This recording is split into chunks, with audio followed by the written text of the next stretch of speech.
All right, how are we all? I think we should be live now. I'll load up my YouTube over here so I can, check chat and everything else.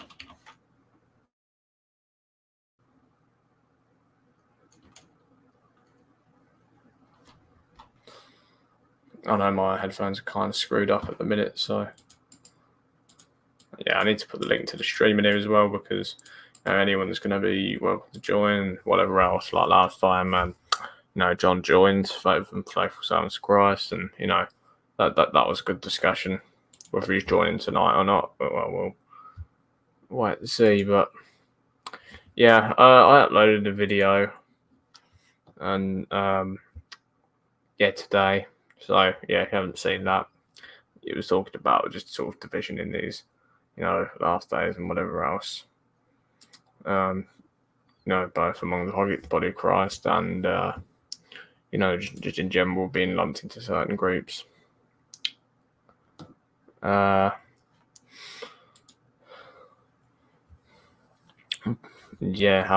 the Bible refutes all of those groups because biblical science is always in the middle, and that was the point that I was trying to make there, and that we need to keep focus and not bite and devour each other all the time, which I see a lot of among the body of Christ today.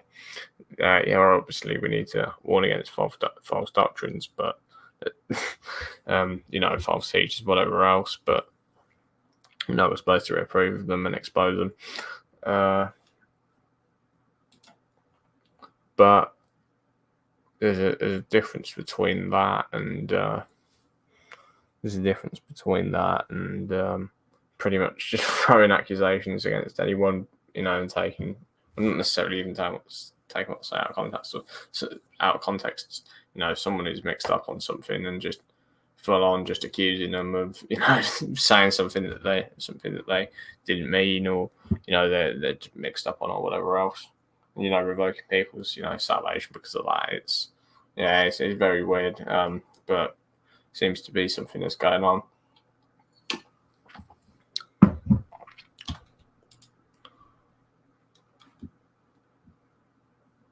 All right, let's the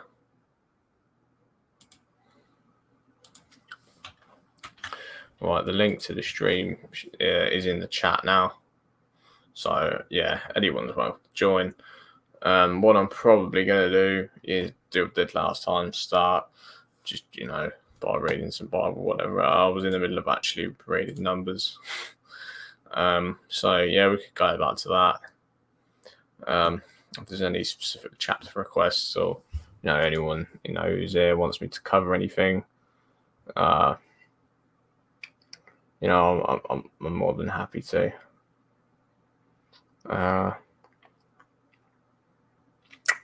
So yeah, that's probably what we're going to do. I'll go on to my. This is a really good PDF, actually. I'll put a link to this in the chat so all of you can download it. It was actually under the T-Man's 625 videos that I re-uploaded. He shared this. So yeah, it's real blessing, but.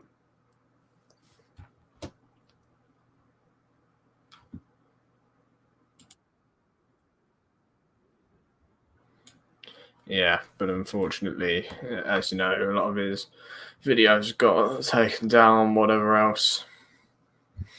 A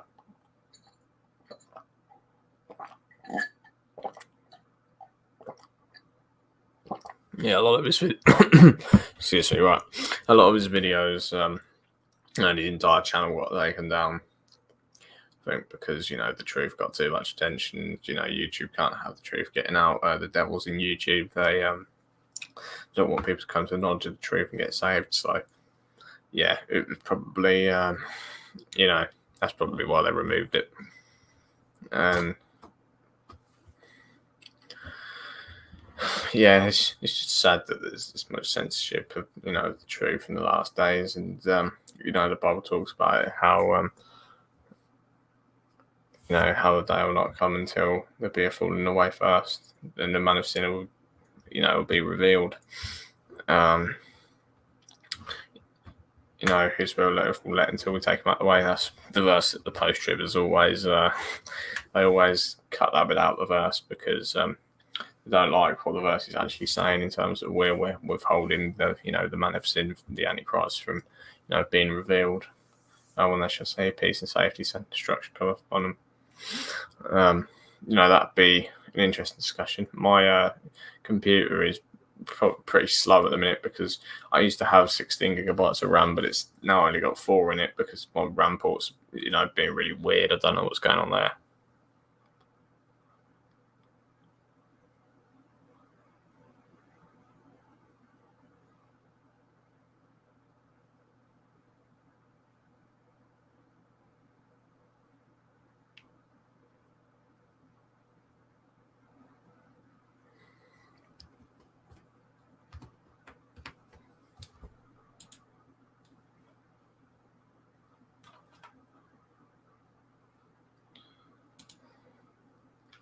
Yeah, this is taking a long time to load, so apologies for that.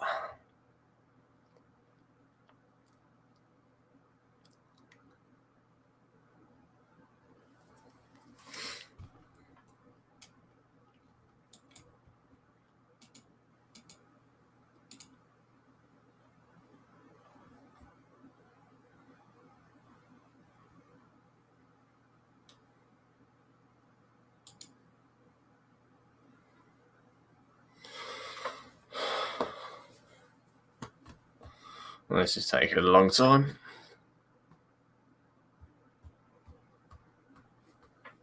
Well, I might as well share this window. I want to show you this PDF that I put in the chat. I have that around on my phone with me if I can't, portably, for whatever reason, take a Bible with me or whatever. I do have like a little pocket one, a Nelson one that, I was gifted, and that's really handy, really nice to carry around. Has it loaded yet? No, it doesn't. It's still loading.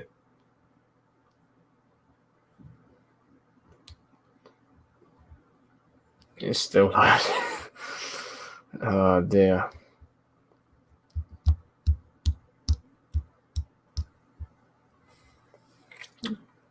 This isn't good. I don't know why my computer's so slow. Well, I do know because, as I say, I've only got 4 gigabytes of RAM in it at the minute.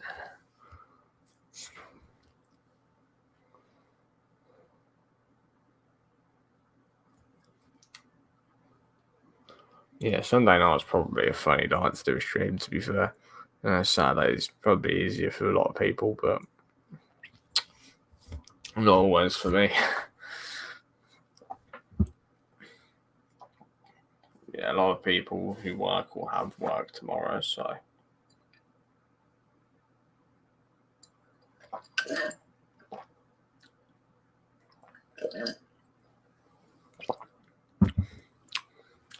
This is taking a long time to load.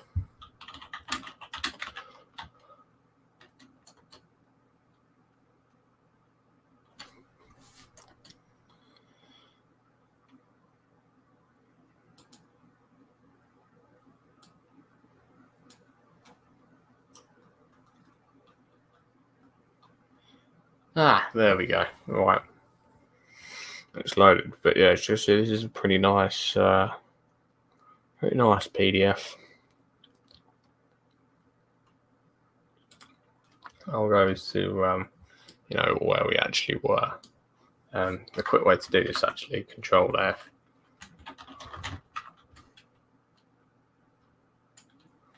Numbers 20.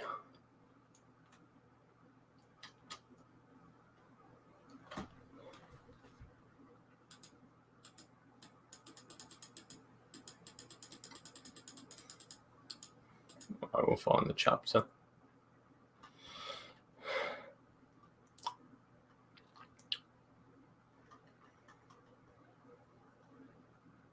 But yeah, I think this is the chapter, or the infamous, foreshadowing of the sacrifice of Christ, when Moses smites the rock, and he smites the rock twice, which wasn't supposed to do, because the the final sacrifice was the final sacrifice.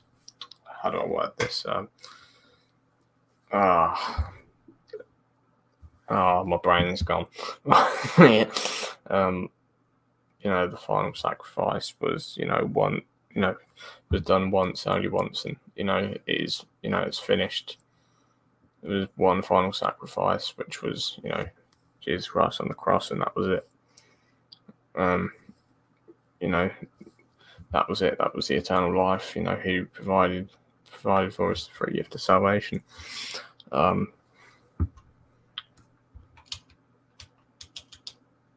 going to go on to, Numbers chapter 20, and we'll read this.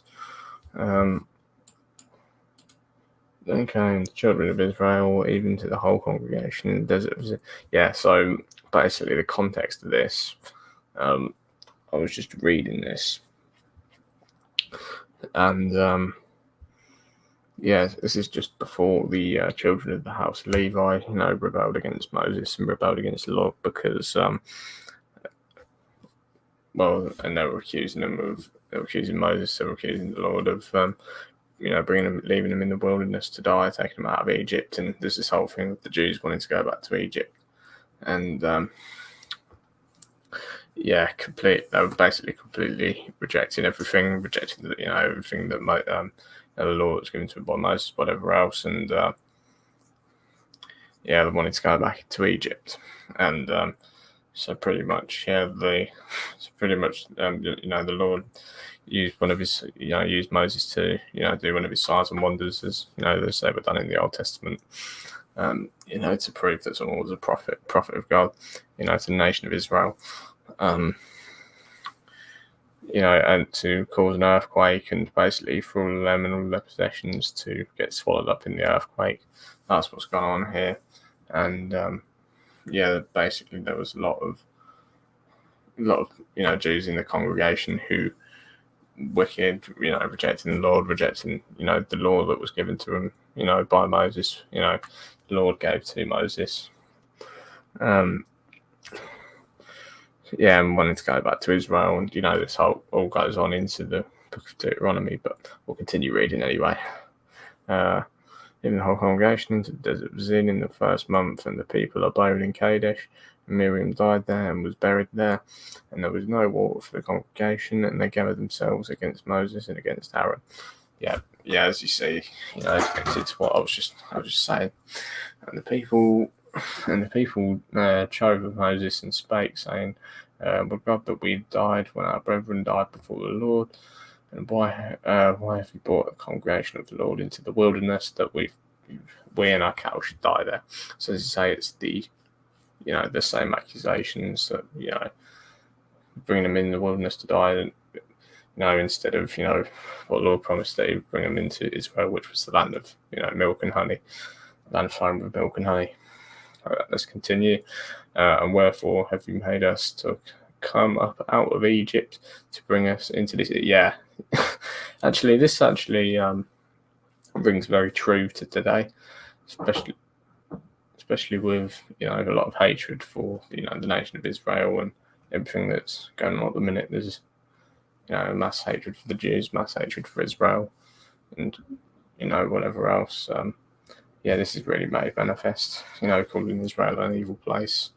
When it's God's nation that He promised them to speak about, doesn't mean that the Jews haven't done some pretty bad stuff as well in the past, but as evident in this chapter. But trying to turn their back on the Lord, onto idols, and going back into Egypt. But this is really made manifest, really.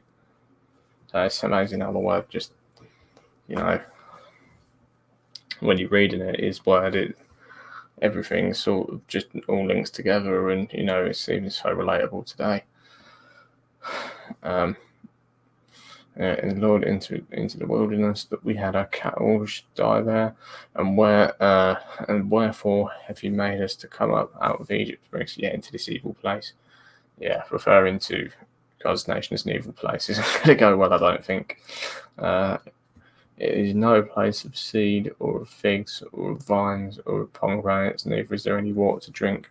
And Moses and Aaron went from the presence of the assembly unto the door of the tabernacle of the congregation, and they fell upon their faces, and the glory of God the Lord appeared unto them. And the Lord spake unto Moses, saying, Take the rod and gather thou the assembly together, thou and Aaron thy brother speak ye unto the rock before their eyes. Yeah, it's kind of interesting. The rock as well refers to, Jesus Christ being, the rock of our salvation, the rock of the church. He is our salvation because, he sacrificed himself for us that, we might have eternal life. It shall give forth his water, and thou shalt bring forth to them water out of the rock.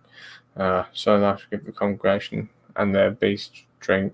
I do find it really interesting how they use a rock to prophesy Jesus Christ there.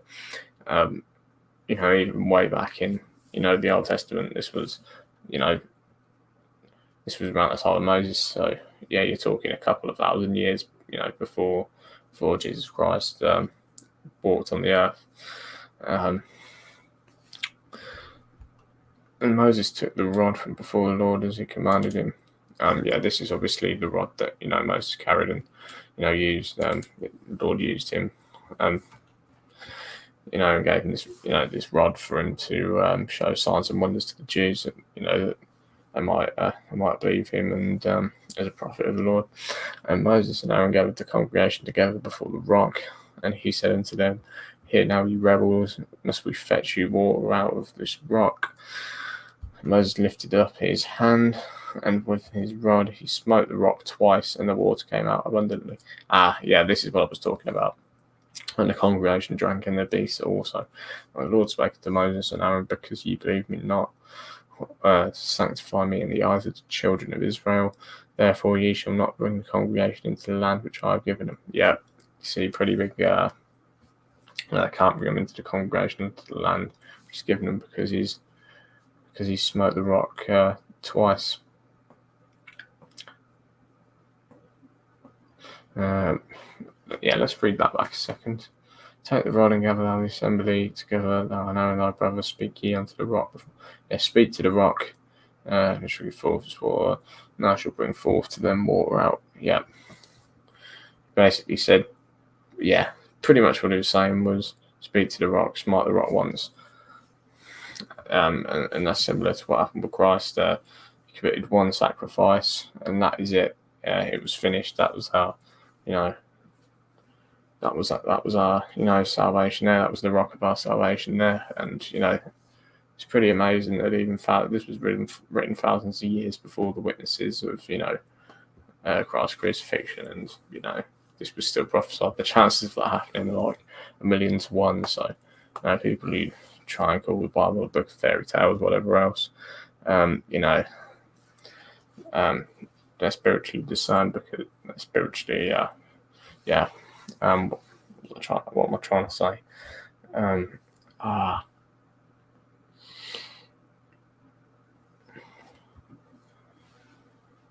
I've not received the things of the truth because they're spiritually discerned.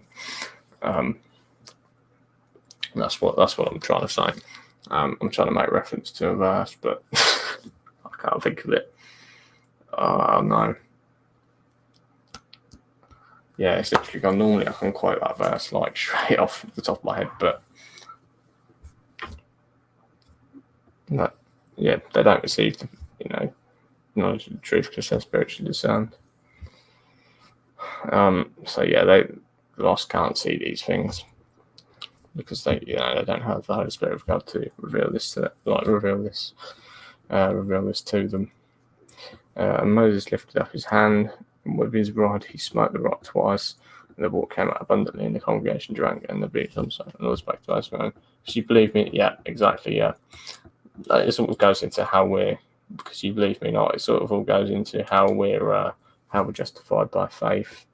we live walk by faith, not by sight. In this time, we cannot physically see Christ here on the earth. So, it requires faith that we believe that they died, buried, and rose again the third day, according to the scriptures. It's all about, this definition of faith. If you look through the faith chapter, like in Hebrews, even Romans talks about how Abraham believed God and it was accounted to him for righteousness. This is a similar case here. It's the case of Moses, but in this instant, it's a lack of faith, and we're about to see what's going to happen because of this lack of faith. To sanctify me in the eyes of the children of Israel, therefore you shall not bring this congregation into the land which I have given.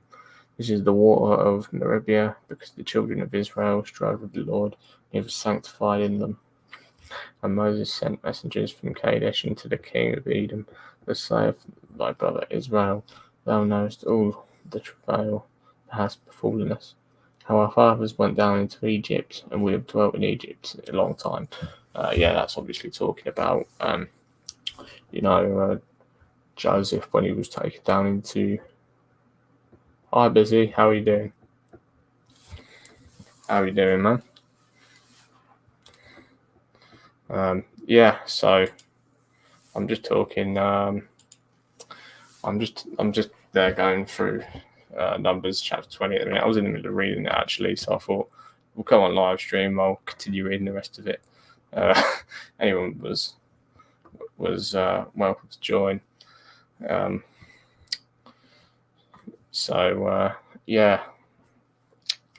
just apologies if a bit of stuttering sometimes. I'm not the I'm not the best with words, but you get what I'm trying to say.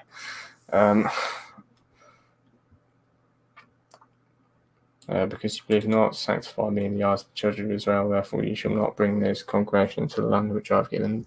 This is the water of Meribah, because the children of Israel strove with the Lord, and he was sanctified in them.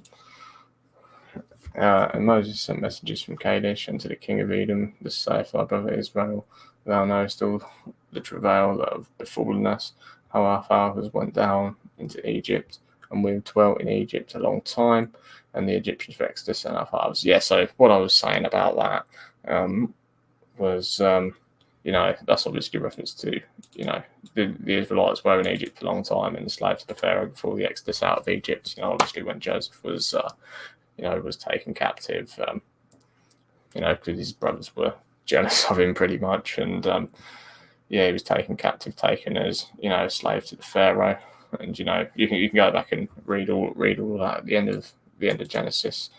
And when we cried unto the Lord, he heard our voice and sent an angel and have brought us forth out of Egypt. And behold, we are in Kadesh, a city in the utmost of thy border.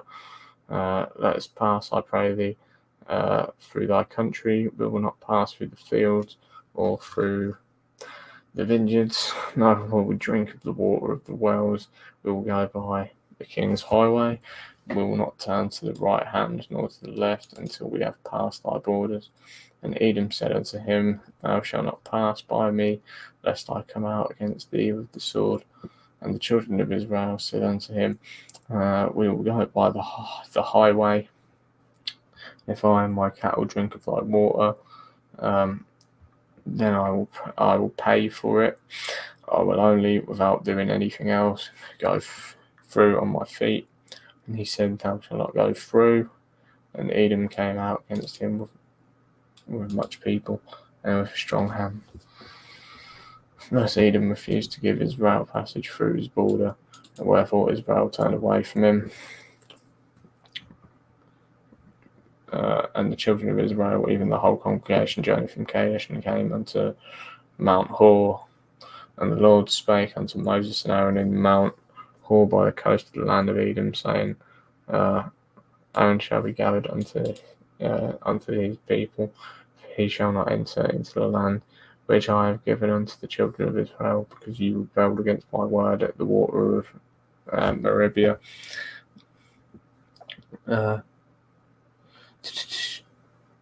Okay, so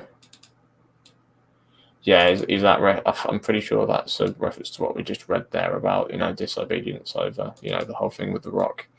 Because you rebel against my word at the water of Meribah. Take Aaron and Eleazar his son and bring them up unto Mount Hor, and strip Aaron of his garments and put them upon Eleazar his son. And Aaron shall be gathered unto his people and shall die there. Okay, yeah, this is about the death of Aaron. We'll get to the death of Moses in Deuteronomy.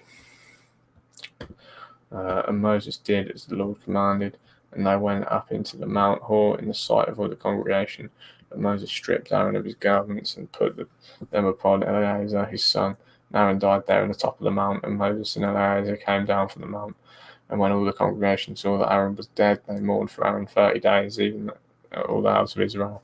Yeah, so it's kind of amazing how, and it just shows the Lord's judgment that, all of a sudden the Lord can just, say, right, your time on this earth is up. That's it, you're going to die. It's kind of relates to that verse in James that talks about how life's like a vapor. It appears for a short time and then just disappears. And, that's why eternity is much more important than the carnal things of this world. So that's why if, you're not saved today, you need to get saved because, this world isn't going to last for long, and there's no point just wasting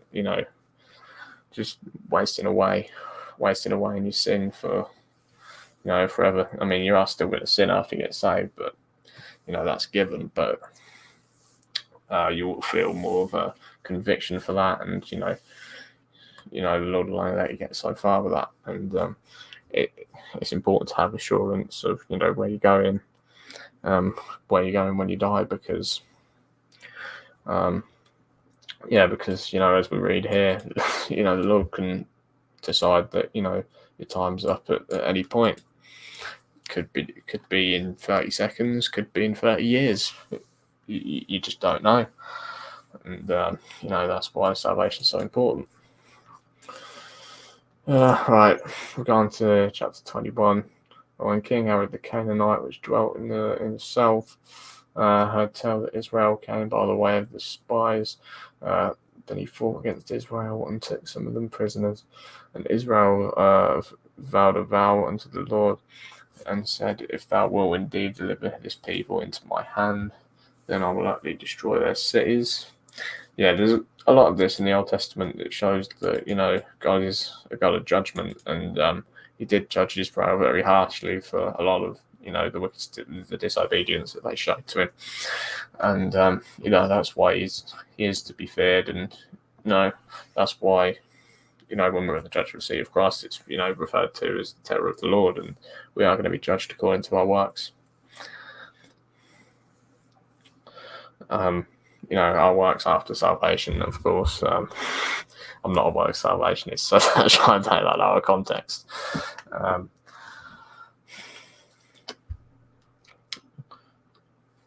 Where were we anyway? Israel vowed to the Lord and said, thou wilt, I'll utterly destroy the cities. And the Lord hearkened to the voice of Israel and delivered up the Canaanites, and they utterly destroyed them and their cities. And he called the name of the place Hormah.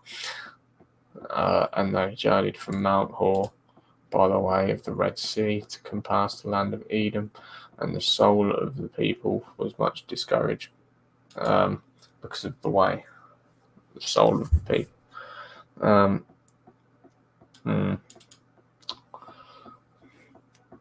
I could think of something to say about that, but I can't think off the top of my head. I'm not going to say everything about every verse, of course, because I'd be here all night, although I'd be happy to be here all night.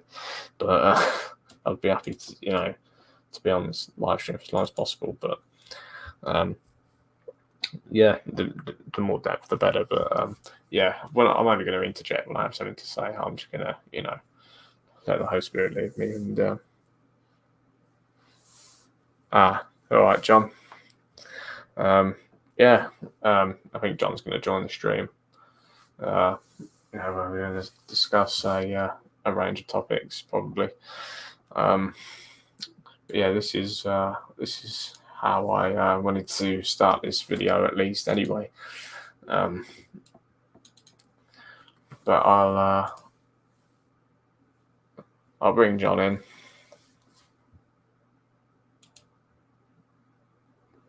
All right, yeah, John. All right. Hey, just grabbing some dinner, so I'll be temporarily muted.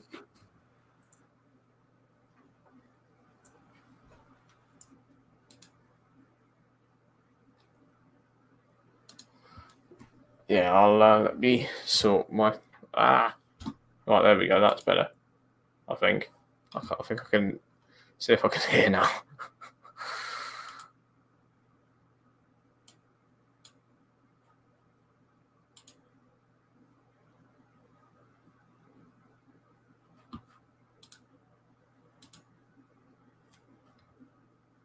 Right, yeah, John's still muted, so yeah, I'll just carry on reading here real quick. Just gonna grab some. Just grabbing some dinner. I can hear. I can hear now. Yeah, the stream is actually buffering like a fair bit. I'm just grabbing some food. Let's go back to. I'll be back in 5 minutes until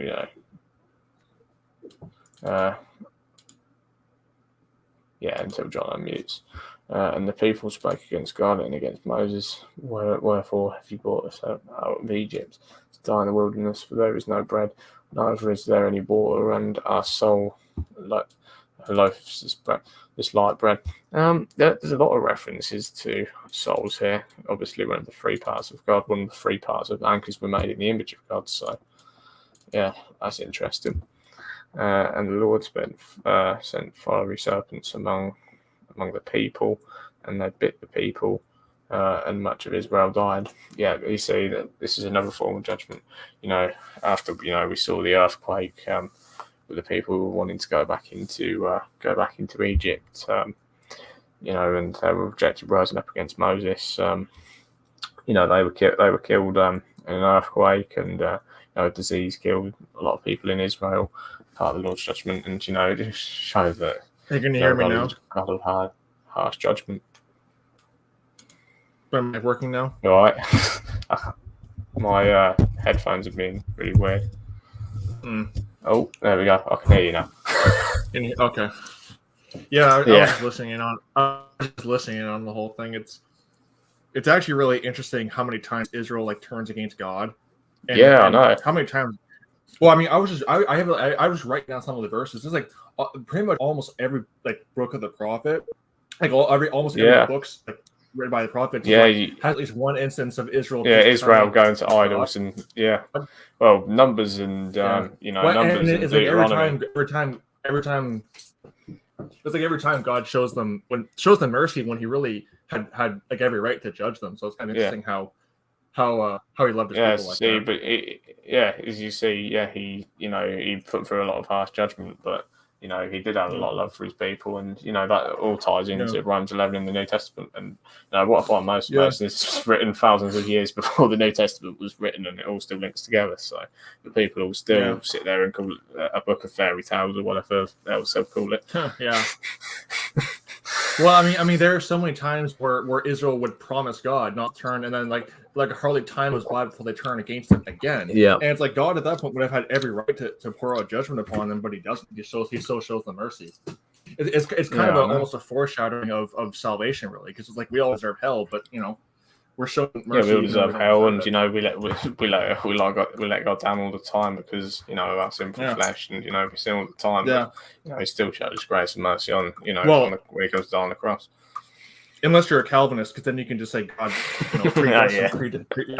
Because I mean, I'm telling you, I actually have talked to Calvinists. That's why I always do it. I challenge anybody. You just ask a Calvinist, ask any kind of hardcore Calvinist, okay, so when a priest rapes a child, was that was it God who ordained that? And any Calvinist who's consistent will say that is God who preordained it. I've gotten Calvinists who've left comments saying that yes, God preordained that, because that's what is consistent with theology. Crazy, yeah. If God preordains all sin, then that means God is causing the child to be raped, pretty much. And if they are to be consistent, which there are some Calvinists who are at least consistent on that. Yeah, James White. I have the clip of James White saying that basically that if it wasn't God ordaining it, then it would have been a quote meaningless act. Yeah, I mean, I guess if they read the NIV anyway, it already basically says that God supports abortion in the NIV. Yeah. So, I mean, Yeah. yeah. So, Or I mean, if you take verses, actually, you take verses. Yeah, or you take verses about predestination out of context, because context totally destroys. Context kills Calvinism.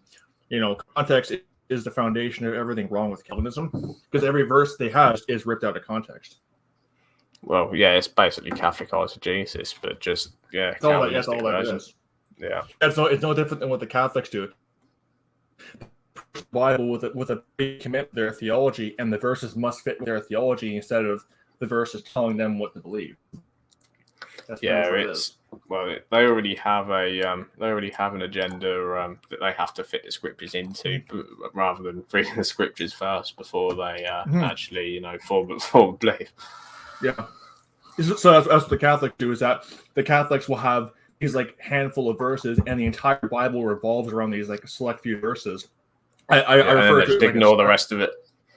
Yeah, and or they even take the verses out. Well, yeah, I refer to it as kind of a solar system of heresy, where it's like the sun is like their select few verses, and all the other like Bible must like revolve around that. So once you just basically tear down their select few verses, then pretty much the rest of their theology falls apart, because all the verses are compared back to their select few verses. So under the video, I've done the videos like answering all their verses. At that point, like they have nothing to stand on, because like that's basically what their foundation is. It's been torn down now. So yeah, and that's when it's like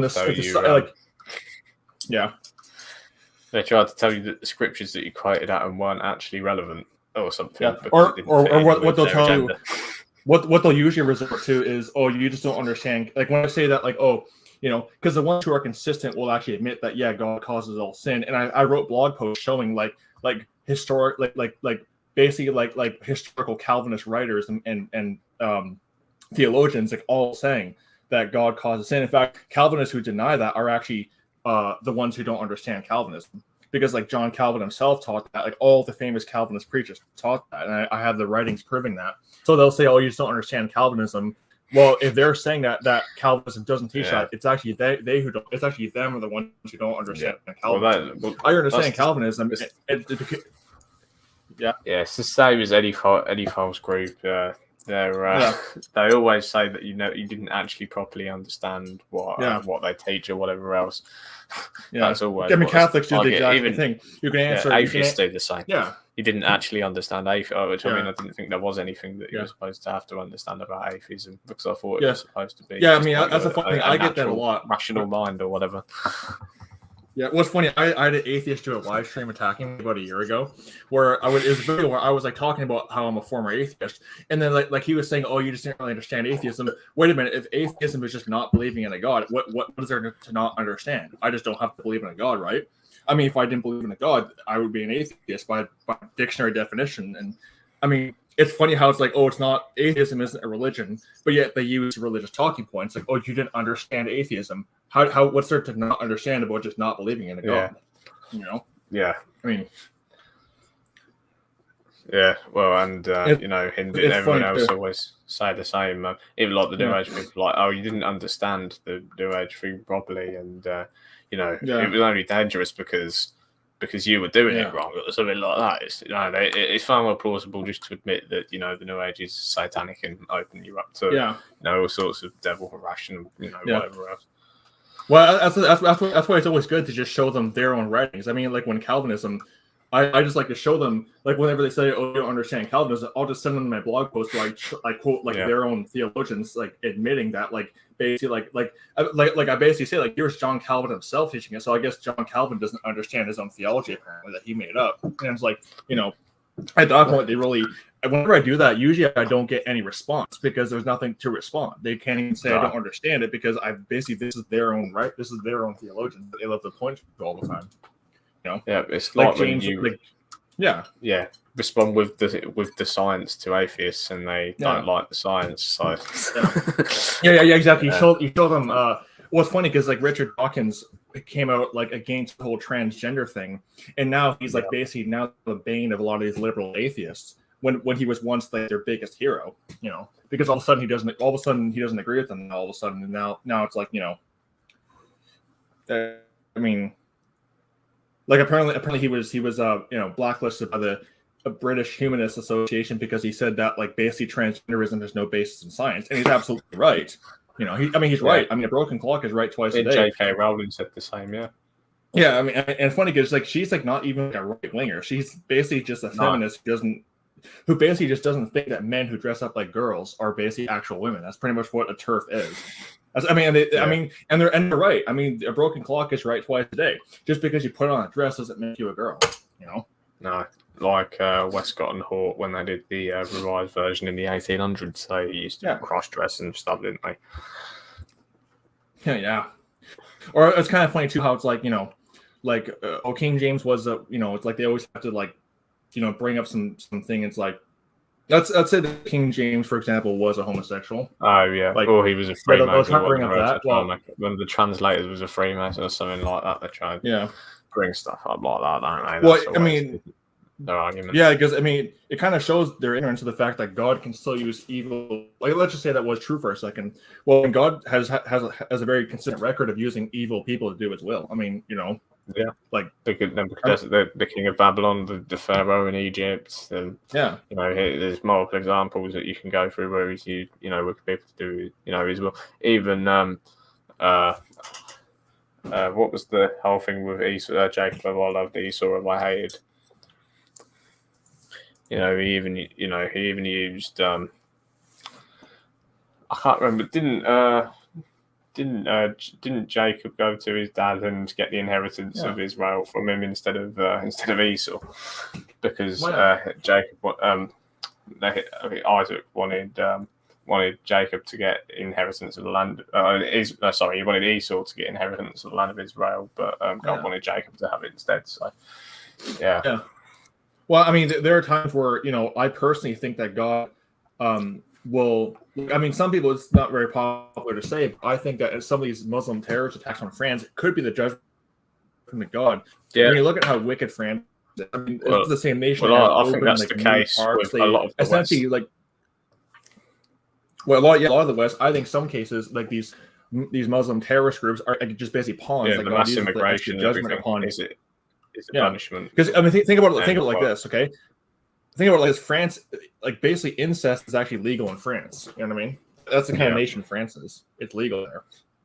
Well, I mean, it's happening in all the Western nations, but there's a lot of perversion. Like Germany is really bad as well. And look at the amount of immigration, terrorism, whatever else I've had there. Ireland has always been a heavily Catholic country, and there's had mass immigration, terrorist attacks, riots there. It's definitely a case of judgment of God coming upon the Western nations.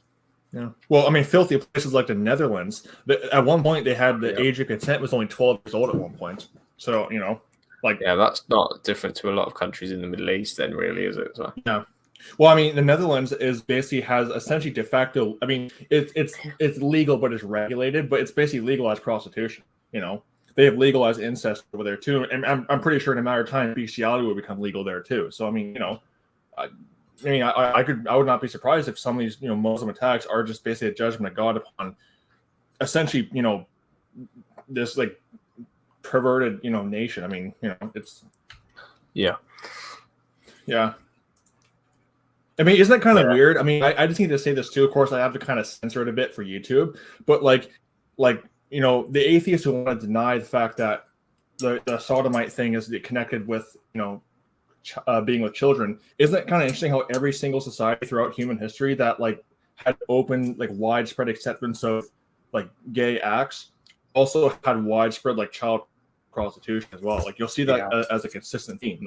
Ancient Turkey, ancient Japan, Greece, every single one. Also, every time they had widespread acceptance of the gay stuff, they also had widespread acceptance of nations that have had a lot of sexual perversion have always completely just fell and collapsed, and that's another case of God's judgment coming upon wicked nations. They've always completely collapsed and fell.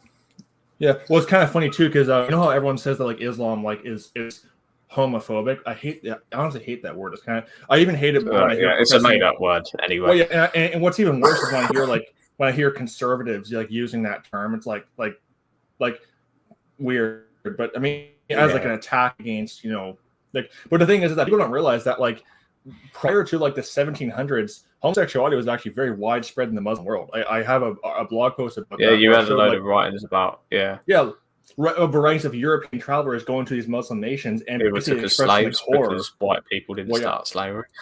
Yeah, exactly. Well, I mean, the Muslims have been. Well, I mean, the Catholics and the Muslims were the practitioners. I mean, there's stories of the Catholics selling like Jewish slaves to the Muslims and everything else. They've had a long history of that. But basically, these European travelers go to these Muslim nations and are basically horrified at like how basically just how essentially how pedophilia is basically normal there. And then you have the flip side where these Muslims go to these European nations and are actually shocked at the fact that homosexuality is not accepted in these nations because it's just so normal where they come from. And then, you know, so is, and also too, the Quran has like several verses about how like the 72 virgins, but they also don't realize it also mentions like talks about they also get like 28 boys that are described as like pearls. So, you know. Yeah, I think I remember that. I can't remember what the reference, what the actual verse is in the Quran for that. I'm sorry if I might have given you I may have given your channel a hate speech strike, but you know, I'm trying to be as sensitive as possible. Right. I mean, I've only got 42 subscribers. I don't think anyone would be complaining that much. I don't think I've attracted enough hate yet. So yeah, I was gonna say this too. I mean, not to be too crude, but I read through. I have like at least 20 different hadiths of Muhammad where his child bride was essentially on a constant basis cleaning bodily fluids from his robes. I'm not gonna like get too crude with that. Yeah, like the amount of times she's doing that, like there's no way he's having that much of it if there's not another guy involved. Like there's no way. No, I mean, exactly. Yeah. I mean, there's clearly was another guy involved in his life. So, like, yeah, Islam. And people don't realize that it's the same thing with Hinduism. Hindu society kind of had like sort of a neutral approach where it wasn't like condemning it, but it wasn't like really kind of for it. It really depended on like where you were in India. It wasn't really till like post 1700s that you see like Islamic society and Hindu society like not accepting homosexuality and that kind of thing. But like prior to that, Islam was pretty much every bit as gay as you know Greece was. Pretty much, it was no different really. Yeah, I can't remember. It was actually funny because the Iranians. Go ahead. Yeah, I can't remember the Quranic, like the exact verse in the Quran, whether I can look it up. Yeah. Well, that's funny because the Hindu texts are the same thing. There actually are like quite a few Hindu texts that do actually like prescribe punishments for homosexuality. Same thing with the Quran. There are actually some verses in the Quran that like do condemn homosexuality, but then you have other verses that clearly show like Muhammad engaging in it, just like you have other verses that show Hindu gods engaging it. So it's kind of like it's kind of like it'll condemn it, but then also it's like here's the gods or the prophet that's doing that. So it's kind of like I guess they can do it because like they're like the god or whatever else, but you know. Oh yeah, there we go. Verse. Right, I found the Quranic verse. I'm gonna. I'll screen share this. Yeah. There's also several hadiths that talk about it as well. Yeah. I found the Quranic verse. Right, let's look at the life of Muhammad. He was some of the stuff a lot of what he did was no different than what the popes would do behind closed doors as well. I mean, it was really no different. A lot of people would be surprised how perverted a lot of the popes were behind closed doors. Like there was like only examples of popes like basically doing things with kids behind closed doors that like, you know, would get them arrested. Yeah, well, I mean, you wouldn't get arrested because you know they would. But I mean, we've seen like that stuff like that in the Catholic Church constantly. I mean, that's why I always laugh when like tradcats. I love it when I always laugh when tradcats would liken the Catholic Church with morality because this is the same group that has had since its inception from the highest up basically diddling children. So it's like the opposite of morality. Yeah, there we go. I found the Quranic verse. They will circulate among them young boys made eternal. When you see them, you'll think of them as beautiful, sad pals. Oh yeah. But no. I was actually gonna do a video on that too, but of course I realized that YouTube might actually like spin that against me as I'm promoting it. Yeah, because I've actually done it where it's like if you're rebuking it, it's like I did a video about the Hindu priest calling for like I can't say the word, assault against Muslim women. I had to post on Rumble because I knew even though I'm condemning it just by showing it, it's going to get turned as if I'm promoting it. So it's like, because that's how anti-free speech YouTube is. But I have some funny Quranic verses that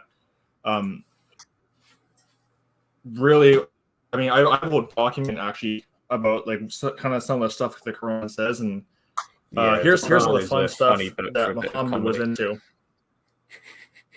Yeah, but it's funny. So here's actually some entities of the kind of individual that Muhammad was. Remember, this is the person that Muslims are supposed to imitate and look up to.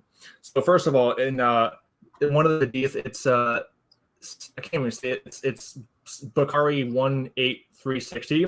It basically talks about how Muhammad was basically nude. Bukhari 18360. I think I find it.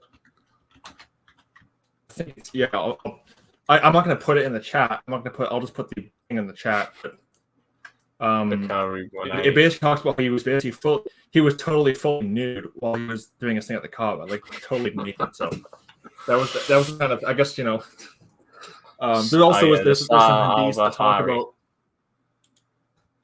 Yeah, that's how you say it. I guess. There also was some ones in that same hadith that talk about Muhammad essentially had fornication with 11 women in a single night. I'll see if I find that one as well. And then, of course, there's one. A lot of the reason why Islam's attractive to a lot of lost people, like the truth today, because because it caters to all the needs of their simple flesh, and pretty much the spirit isn't too different to what we're seeing amongst like modern day men and modern day women today in terms of the amount of fornication. Yeah. Well, when you think about it too, I mean, Osama bin Laden. He actually had multiple wives, so he was consistent with that. Also, there's Quran 3350, which basically talks about how Muhammad essentially banged his cousin. There's Quran 66. Wasn't there an incident with his dead arm as well? Well, yeah, there's something about. Well, there's also how do you say it's I can't even say the hadith. I'll just put it in the chat. It talks about how he basically tells his followers to drink camel urine. Yeah, and I know about that one. There's also there's actually two very controversial hadiths that strongly imply that Muhammad may have also been a cross-dresser. So, yeah. Yeah, but I don't know why you're not allowed to talk about a lot of this stuff in Islam. Yeah, well, it was kind of funny because it's like a lot of these Muslim nations, it's like doing that would get you like stoned, but then it's like pointing out that Muhammad did it. We're both going to be beheaded when we become an Islamic majority countries. We're both going to be beheaded anyway. So. I'd imagine that once Canada becomes essentially de facto caliphate, I might be the first to the guillotine because of the go through my channel just searching up the word Islam will not pull up anything nice. It won't pull up anything nice. I'll say it like that. All right, this one 8360. Yeah. All right, let's share the screen. Yeah. And then the ones the one I just put in the chat right now is the two hadiths that strongly imply Muhammad may have been a cross-dresser as well. May have essentially wore a woman's clothing. So, and then of course, if you want the ones about the pearly boys, it's Quran 52 verse 23 to 24, Quran 56 verse 17 to 18, and Quran 76 verse 17 to 19. It basically describes how in paradise they're going to have pure wine. And also, quote, they will be waited on by their youthful servants like spotless pearls. It actually says that. I am not kidding. It's Islam's so perverted. Anyway, volume 1 book. Yeah, this is it. Book 80, number 360 in the okay, I can't say it, but whatever. While Allah's apostle was carrying stones along with the people of Mecca for the building of the Kaaba, wearing and the eyes waist sheet cover, his uncle Al-Abbas said to him, "I'm my nephew." I'm just thinking, like, who writes this down and publishes it? Like, who does that? Muhammad, that's who. Muhammad does. Yeah, but he couldn't read and write, though, could he? Yeah, write it down for him. Oh yeah, I forgot. He couldn't read and write. Yeah, I guess. So I guess if they're supposed to imitate Muhammad, I guess they should also not be able to. It's funny. I did a video on that. I did videos like, how do you call this guy a prophet when he admits he can't read and write? And I quote a bunch of verses that talk about how it's actually a shameful thing to be uneducated like that. And I had all these Muslims in the comments like saying I'm wrong, and it was like a miracle. They actually were telling me it's a miracle from Allah that he couldn't do it. It's like, what? Yeah, well, what? Yeah, but if you compare that to like the Bible, where all of them wrote through the Holy Spirit guiding them, men were made by the Holy Ghost as they wrote it. Yeah, I mean it's very different to someone who couldn't even read or write, and it's just something we've got to believe that he said that someone else wrote that he said. Yeah, well, I mean that's basically the Catholic Church. The Pope said it, and the Pope said the Holy Ghost gave it to him, so we just have to believe it because, after all, he said so. So therefore, because he said the Holy Ghost gave it to him, then therefore it makes it true, right? I mean, that's pretty much what it is. Oh, and here's a really interesting Quranic verse that I mean, it's funny how the Pope thinks that Islam is so virtuous. It's like, really? I mean, well, I can see why he thinks this one is virtuous. I can tell you that. This is Quran 65 verse 4. It says, this is what it says. As for your women past the age of menstruation, in case you do not know, the waiting period is 3 months, and those who have not menstruated, basically prepubescent girls. As for those who are pregnant, their waiting period ends with delivery, and whosoever is mindful of Allah, he will make matters easy for them. Basically, what he's talking about is is divorcing prepubescent girls after doing fornicating acts with them. Wow, I mean, I can see why the Pope. I mean, when the Pope says the Quran is virtuous, I can see why he finds this kind of stuff virtuous. Yeah. Given well, I mean, given the history of the Catholic Church, it's not so surprising to see that well, I can see why he finds it virtuous. Loves fornication with kids. Yeah. Well, I mean, the popes have been doing it for centuries. Pretty much. Well, we have this verse anyway. His uncle, so his uncle told him to strip naked. Well, I mean, this is just this is just Islam. Apparently, if you say anything about this being common in Islam, you're Islamophobic, which isn't even another. Well, it's kind of funny because it's not common now with Islam, but like prior to the 1700s, the writings of Europeans that I showed in my article, and those are just two examples I found. There was like all these other writings too that I just didn't cite. That I wasn't at the time. I was kind of lazy, so I didn't put them all down. But it was so common back then that it's like, and then you have the flip side where they visit the European nations and then they're shocked at like how it's not common. It was only like post 1700s where it becomes more taboo. But like essentially, if Islam were around today, it would probably do things that it would probably be considered like Tel Aviv. I'll put it like that. Yeah, you still have like a lot of followers of Islam who obviously do still do all the fornication with kids and marry their cousins and get their uncles to maybe probably get their uncles to strip them naked. So, I mean, you know what Baqabazi is? You know what Baqabazi is, right? Over in Afghanistan. It's over in Afghanistan. It's the word. It's Iranian. The words. It's Persian for it. Basically means boy play in Persian.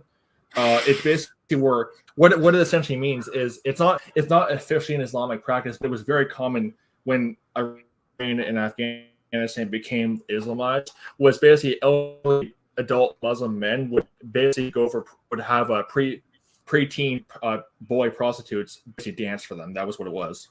And it's still a practice that's very common in Afghanistan. And there are many accounts of American soldiers in Afghanistan who actually were prevented from stopping it because they wanted to stop it because, it's kind of your natural human reaction. And they were actually prevented by their higher ups from doing anything about it. So, but so here's some of the writings. So he took off his eyes. Here's actually some of the writings. But he fell unconscious, and since then he had never been seen naked. I mean, he was actually like he was writing this for Muhammad. Like, he wrote this. He wrote this. I mean, these are the sayings of Muhammad. What kind of person writes this down and publishes it in a book? Well, if they were writing it down, were they watching Muhammad being stripped naked by his uncle then? Yeah, were they watching it? They were watching it, obviously, because he wasn't the one.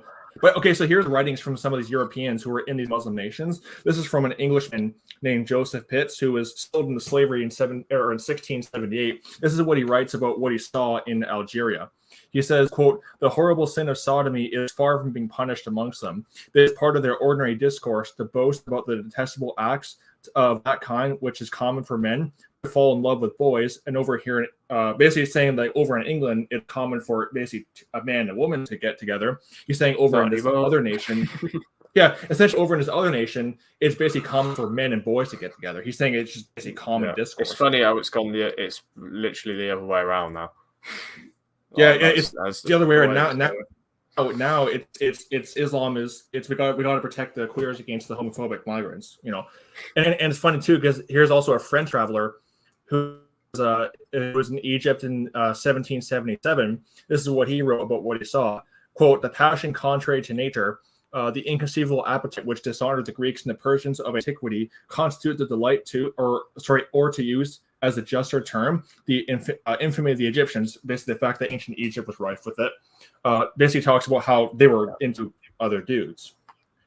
That was from the 1777. This is a Dutch traveler who was among the Mughals in I think it was somewhere in India, I think is what it was. He writes, quote, the sin of Sodom is not only universal in practice among them, but extends to bestial communications with brutes, and in particular sheep. They were banging their sheep, essentially. Bestiality. Okay. Yeah. And he says women even abandon themselves to the commission of unnatural crimes.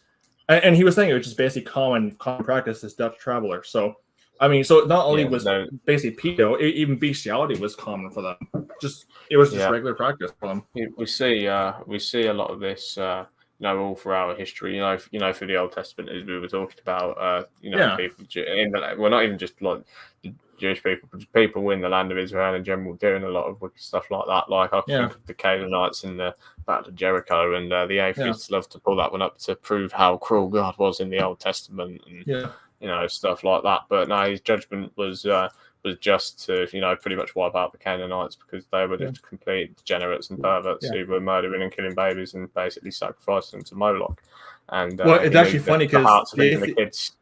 What's actually interesting is there's a verse in Ezekiel that the atheists like taking out of context to make it seem like God is actually condoning bestiality for the Israelites. They take it out of context. In context, God is actually condemning it and saying that the Israelites were doing it as a result of adapting the heathen ways. So, but they make it seem like he's somehow condoning it because of the wording in that verse. But in the context, God's listing off a bunch of sins. I think I've had this one quoted at me before. Yeah. God's like lists off all these like sexual sins, like prostitution and everything else, and talks about how they were doing it because they adapted the heathen ways. And he's saying how he didn't punish them essentially because of I forget the exact verse. I have to read it again. But he's saying he didn't punish them, but they forget to read the context how he's condemning them. Just because he doesn't punish them doesn't mean he's okay with it. It's just like how God didn't punish Lot for committing incest, but it doesn't mean he was okay with him doing it. No, and he didn't punish Moses for interkinshly marrying with an Ethiopian woman that a lot of the anti-integration people like to. Well, not the anti-integration people, the integration apologists like to, bring that up as a proof that he was okay with it. I mean, and here's something too. I mean, just as our kick at Calvinism, if God preordained sin, then it kind of works great for the atheists because they say, well, see, God wanted Lot to commit incest, but it's kind of funny because then you have the verses which condemn incestuous acts. Well, if God preordained it, why is he condemning it? Why is he condemning stuff that he preordains? He preordains it, but then prescribes a death penalty for it in Leviticus 20. It's like, that's Calvinism. Yeah. I mean, if God preordains sin, why is he condemning sinful acts? If he's like, why is Genesis 6? Why is he like grieved at the sinfulness of man if he's preordaining him to do that? Sin's our own fault from our own sinful nature, but Calvinists can't seem to accept that it's actually our nature that's sinful, and it's not God's fault; it's man's fault. Yeah. Last time I checked, the Bible says everyone shall give an account of himself to God. You're accountable for your own actions. You don't get to blame God. You don't get to blame the devil. You don't get to blame this. You got no one to blame but yourself. The devil can tempt you, but you ultimately choose to give in. Yeah, that's what it comes down to. Yeah, I mean, a lot of people say to blame the devil behind cannabis addiction, or the devil behind the nicotine or whatever else. No, it's I mean, there could be the devil could tempt you, but ultimately it's just your own sinful flesh. That's all that it is. Yeah. Unless you're a pope, because apparently, yeah. I did a video showing the context and how the atheists totally rip it out of context, and like God's saying that he didn't. Me before on Twitter, and I was like, well, I've seen atheists use that as like, what was the purpose of quoting this? Well, yeah, they take it out. Think for yourself or something. I was like, well, I don't understand why you're quoting this verse. Like, I just didn't. What it really shows is that you can make the Bible say whatever you want by taking verses out of context. That's basically all it shows. You can literally make God say anything. I mean, like, you can make God say something he was condemning. He says he didn't punish it in that exact verse. Doesn't mean he was okay with them doing it. No, exactly. It's almost like how Jim Bob didn't punish his YouTube Pete video. Son for. Well, it's kind of like the Delger family. How and of course, I mean, I used to watch what they call 19 Kids and Counting, whatever. And I mean, I remember you putting not much else to do. Anyway. Community post about that. Yeah. Well, I mean, it's kind of the thing where it's like, just because Jim Bob didn't properly punish his son for diddling a child doesn't mean he was okay with him doing it. I mean, he was probably a bit too soft on him, but it doesn't mean he was okay with him doing it. I mean, it wasn't like he's like, oh, whatever. I mean, it's the kind of thing where it's like, just because someone doesn't like, beat them up, whatever, doesn't mean they're okay with them. I just know that if I had a kid, shows that they have a lot of love for. Yeah, it probably just shows they have a lot of love for the child, so they're hesitant to, react in a way that I just know if I had a kid. I just know if my adult son did that, like, I would basically have nothing to do with him ever again. I just know that's what I'd do. But I mean, just because they don't punish them like harsh, it doesn't mean like But at the same time, too, I mean, looking back, it is kind of like a bit not totally proper to essentially pimp your family out on live TV for money. That's pretty much what it's all about. It's all about money. Yeah, that's what it comes down to. We had a show over here in the UK, something called like the Jeremy Kyle show, where people would go on and like, talk about their. I don't know if you've seen it before. You probably have, but people would go on and like talk about their family problems and whatever else on it, and it was as if I want to hear about that.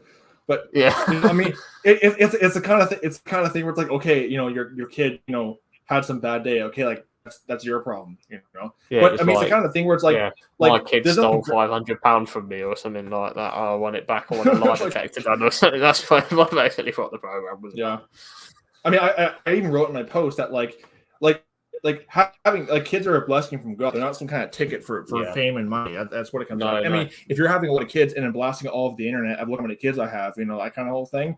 Like, you can't really claim you're doing it to give glory to God, because God is barely even mentioned in half these things. Well, they use that for money, and then they don't even go out and work, and don't provide for their kids. Which the Bible likens to being worse than infidel, having denied the faith. Yeah. So, a lot of them use that, and just use their kids basically for their own wealth and their own gain. Like a lot of them who don't even feed their kids. They get them food from the food bank, and then just rake the money into themselves, and spend it on cigarettes and alcohol and stuff like that. And that's what modern day parents are like, and why food banks are so widespread. Or you could be like James White and his buddy Jeff Durbin, and actually have not just the alcohol and the drugs, but actually have in the church building, because they actually have a booth in that church building. I'm not kidding. They actually have, and there's this thing called Reformers Unanimous, which is basically like Alcoholics Anonymous, but for like Calvinists. And I am not kidding when I say that they actually have like smoke breaks during the service. Like there's a thing where the pastor was like, the pastor was like, okay, time for a smoke break. It's like, like what? It's like. And what they do, people who vape in the middle of the study or whatever. Now there's people literally sitting the only reason on vape like in. Well, I'd imagine the only reason they go outside to do it is because of the fact that secondhand smoke is every bit as bad as like basically smoking the cigar itself. But it's the kind of funny, because it's like they justify it as in like, oh, these guys were into cannabis and cocaine and whatnot, so they're just doing something that's not as addictive. Yeah, it's like you're just basically trading one addiction for another, because eventually it has become nicotine dependent. At that Yeah. point, it might as well literally be all right, guys. Time for a break to go out into the toilet and do a line. That's basically like what it might as well be at this point. Yeah, and it's funny too because apparently, like here's the thing is I know David Cloud, from wayoflife.org. I reference some of the stuff in my videos. He's got a lot of good stuff. Apparently, when he first got saved, he did struggle to give up cigarettes because nicotine is in fact very addicting. It is very euphoric, addictive. Yeah. Well, that's why as someone who was people go into vapes after they stop smoking because it doesn't help with the addiction at all. It's literally just you move from being addicted from one thing to another. It's literally the best. And also the fact is too stop completely. Yeah. Also the fact is too that and by the way too, when I was in high school, vaping is not allowed in the school. Yeah, every time I went into the washroom, that washroom was filled with vape smoke every single time. Yeah, I mean, because the kids, they just go because they know the teachers can't go in the student washrooms, so they just go there and do their vaping there. And every single time, it was covered in vape smoke. I told the principal, like, "Hey, do you realize they're vaping in the washrooms?" He actually was aware of that there was something going on in the washrooms because he could smell it from outside, but just because of the fact that he couldn't really go in there unless there's a probable cause. He just there's nothing I can really do about it.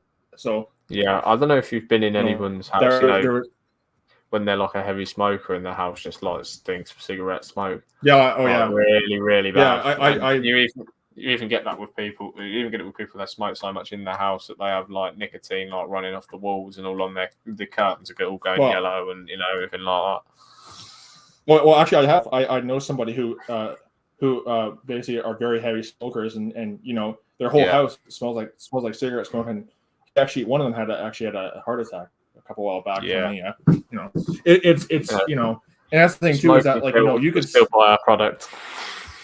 Yeah, well, I mean, here's the thing too is that people don't realize something that nicotine itself is not actually bad for you. It actually there's evidence that it may actually protect against Parkinson's disease. But the problem with cigarettes is that, and same thing with vaping, is that it's all the other chemicals you're inhaling as well. Let me just show you something about all the chemicals that are in a cigarette, because it actually will scare you that are actually even allowed to put this in here.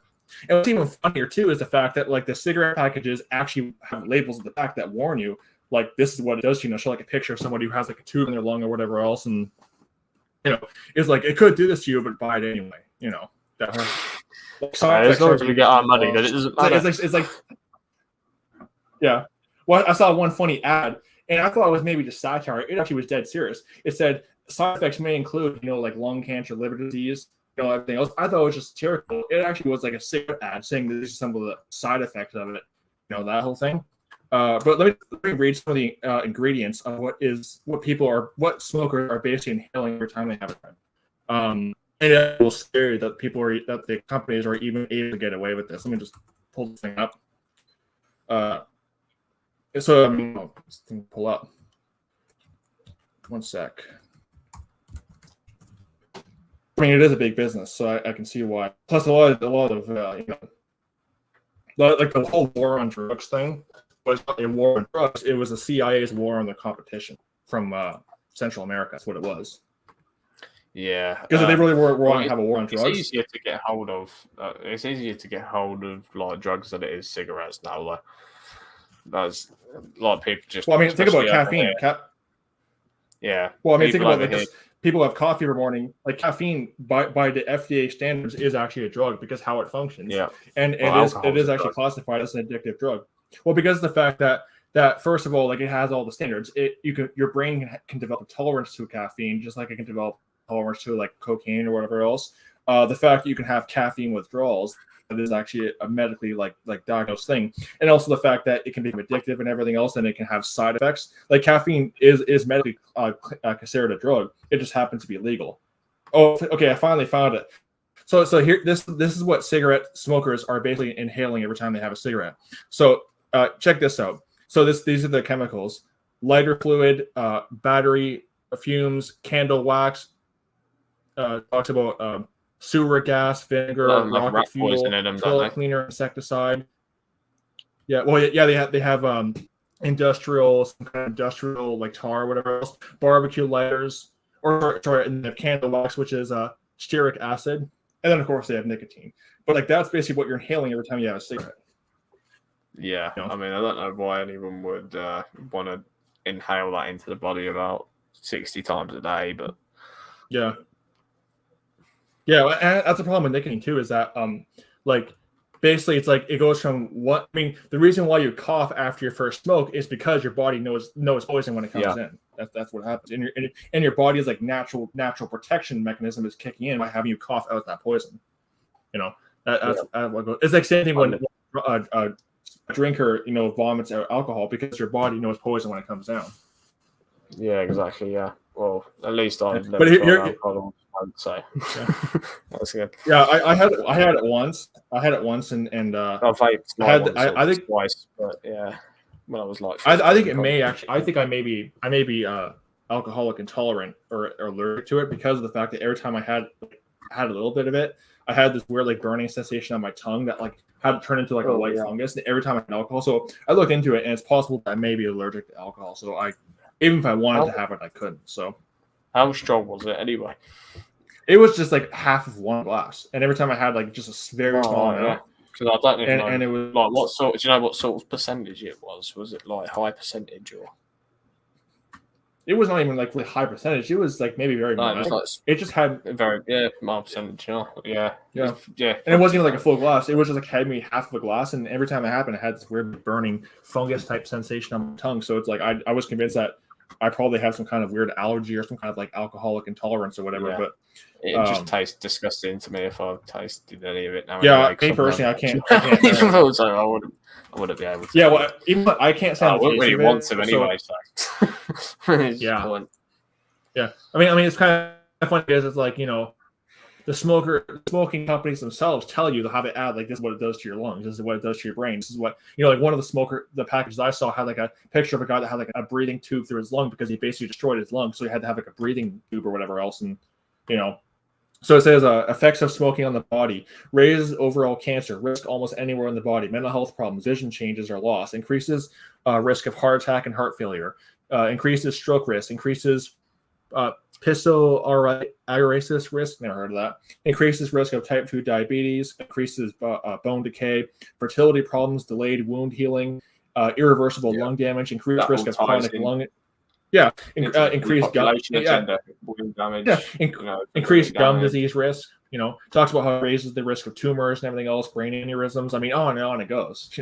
Also it increases the risk of Alzheimer's and dementia, and that condition that Stephen Hawking had where he's like basically like can't move any of his arms or whatever else.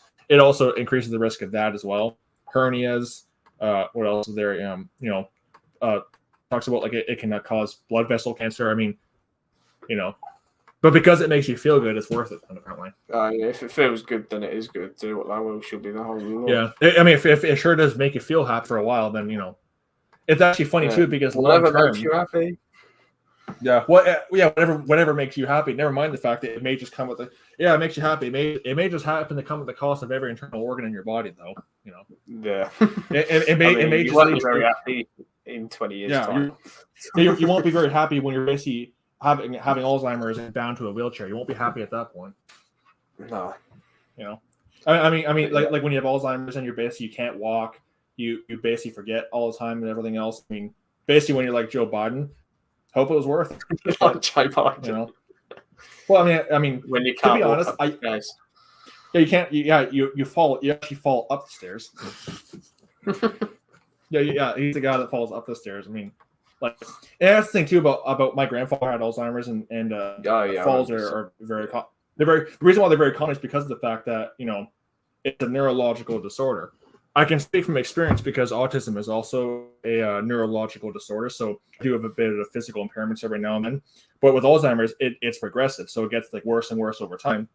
And like eventually, like that's why I personally think that Biden should really just be in a wheelchair at this point because he's falling more and more frequently. And it gets to the point where it's like he could end up really badly hurting himself. Yeah, I think he just needs to retire, to be honest. Anyway. Yeah, well, he needs to retire. But if he's going to be president, he should at least be in a wheelchair at this point. I mean, like Kamala Harris old people fall. Well, I mean, I personally am convinced that she's actually running the country. Like me personally, because like especially be like putting my grandfather when he had Alzheimer's. My grandfather had Alzheimer's. I mean, it'd be like putting him in the office of president. Like it could not physically happen. His brain would not be capable of doing any of those decisions. So there's no way that he's actually running anything. No. Well, we know the Pope's running it, really, but yeah. Yeah. Well, yeah, and Joe Biden is actually a good Catholic, which I'm sure he is, according to Pope Francis. I'm sure he is. Well, Trump was a Catholic as well, and George W. Bush. Well, it was funny when the Pope excommunicated him, so-called excommunicated him, apparently, and then later just I guess reversed that apparently I forgot about which. Yeah. To be honest, that was all just a big giant show, in my opinion. Yeah, he said some stuff against the agenda, to try and probably try and deceive people who actually stood for the truth, to being on his side, and then just it was all forgotten about, and then he was there at the dinner with the Pope anyway, kissing the Pope's feet. That's the thing about the elections. It's all one big giant show. And how you know that is the fact they have the what's called the Alfred B. Martin dinner, where both sides get together and just basically laugh and joke and have a fun dinner. And you think they're just there to get along. You think they're just there to have a friendly chat. No, they're there to laugh at people for basically being duped. That's pretty much what it comes down to. They laugh and joke. Writing a letter to Satan, aka Santa. Yeah. Well, I'll put it like this. Yeah, Santa. Yeah. Oh, you're a freedom-hating communist, apparently, if you don't, because remember, we actually have liberty. Remember, for one day of the year, we can be Catholics. Oh, yeah, sorry. Yeah. Well, what I love is when they say, no, I love it when they say, oh, Trump is the lesser of two evils. Well, I mean, voting for the lesser of two evils is still voting for evil, which, I mean, I'm not going to vote. So I don't vote for evil anyway, so no. Yeah. I mean, there are things Trump has done that I would have no issue with. I mean, like, for example, I do agree that Muslim immigration is a problem. I mean, absolutely. I mean, Canada is kind of getting the brunt of a lot of that.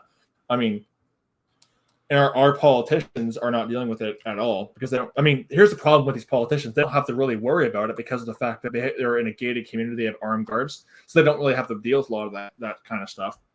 But the thing is that, like, back to the American elections, how like Alex Jones used to always put out a lot of truth about how it was a big, the elections were rigged and everything else. And then all of a sudden he switches to being like a Trump campaign site. And then it's like, he's against the elite and everything else. I'm just thinking like he is the elite, like you don't become a billionaire if you're not part of the elite. No, exactly. You don't have a mainstream media platform if you're not part of the elite. And I don't know if you saw, I got blocked by Calvin Robinson on Twitter because he said something. I can't remember what he said something like, we can't read the Bible by ourselves because it's dangerous. We need to be told by a priest what it says or something like that. And I sent it in a sharp rebuke, and he blocked me. And then this is a guy with like thousands and thousands and thousands of followers. Yeah. Well, I mean, last time I checked, offended by my post on Twitter. Last time I checked, the Bible says. Last time I checked, the Bible says in 1 John chapter 2 that we have an unction from the Holy One that we know all things. Yeah, I guess is that wrong? Apparently, I basically said to him, "Oh yeah, because saying some Protestant sects saying that we don't need to go to church or whatever. Well, I mean, like, obviously having fellowship is like good and everything, but going to church isn't necessary for salvation." Yeah. Well, I mean, unless you're a Catholic, then you basically have to do all kinds of things for your salvation. You have to keep the mass. Yeah. You have to go every Sunday. That's why I say that Rome rejects salvation through Christ, because like salvation through Christ means that Christ is the one who's saving you. If you're saving yourself, that means you reject salvation through Christ, because that means you're saving yourself. This is what I tweet. This is what I tweeted at him, which caused me to get blocked. I'll display it so everyone on the stream can see it. Well, I'll say it like this: it's like Roman Catholics will say, "Well, we believe that Jesus Christ saves you." Yeah, but it's like Jesus Christ. But after everything else. Like, Jesus Christ is like he's part of it, but it's like you have to go. I mean, and even after you die, you got to go to purgatory because you got to be further purified. So it's like you've got to have your sins weighed on a scale. Yeah, the blood of Jesus Christ. Yeah, it's like Egyptian mythology where you basically, have to, like, your acts are weighed on a scale and everything else, and it's like it's no different. So it's like basically it's like the blood of Jesus Christ is just there if you need it, but the priest forgives you every single. You got to go every single week to have your sins forgiven. You got to re-sacrifice Christ, and after you die, you have to go to purgatory to be further purified. So it's like at that point, like, why even bother saying you trust in Christ at all? Because I mean, he's just kind of really a side figure at that point. But this is what I said that got me blocked. I said Calvin Robinson doesn't believe that God preserves His word and leads us into all truth through His Holy Spirit, which dwells in us when we're saved. God dwelleth not in temples by your hands. If you commit respect to persons, you commit sin. Quoting that verse from James. I was to put Mark and avoid this heretic. And apparently that was enough to get me blocked. Yeah. Well, I mean, so he doesn't actually like answer you, just, running away. He just blocks me. Yeah. Hang on, I'll be right back. The two animals are going at it again. The cat and dog again. They're the best of buddies. They'll go at it at like 2 a.m. and everything else. It's comical. Yeah, right. So I don't know if I can't access his Twitter thread now because I was blocked by Calvin Robinson. But he's a pretty big guy who had a mainstream media platform over here in the UK on GB News, and he got so triggered by me and my how many followers do I have? And my 143 followers on Twitter that he apparently had to block me for posting a sharp rebuke of him saying that we can't read the Bible by ourselves because he didn't believe that God can preserve His word. Apparently, I put a better rebuke on Instagram, with more scriptures in it, because obviously Twitter limits the characters you can use. I'll read out to you the scriptures that I put to reference the point I was making.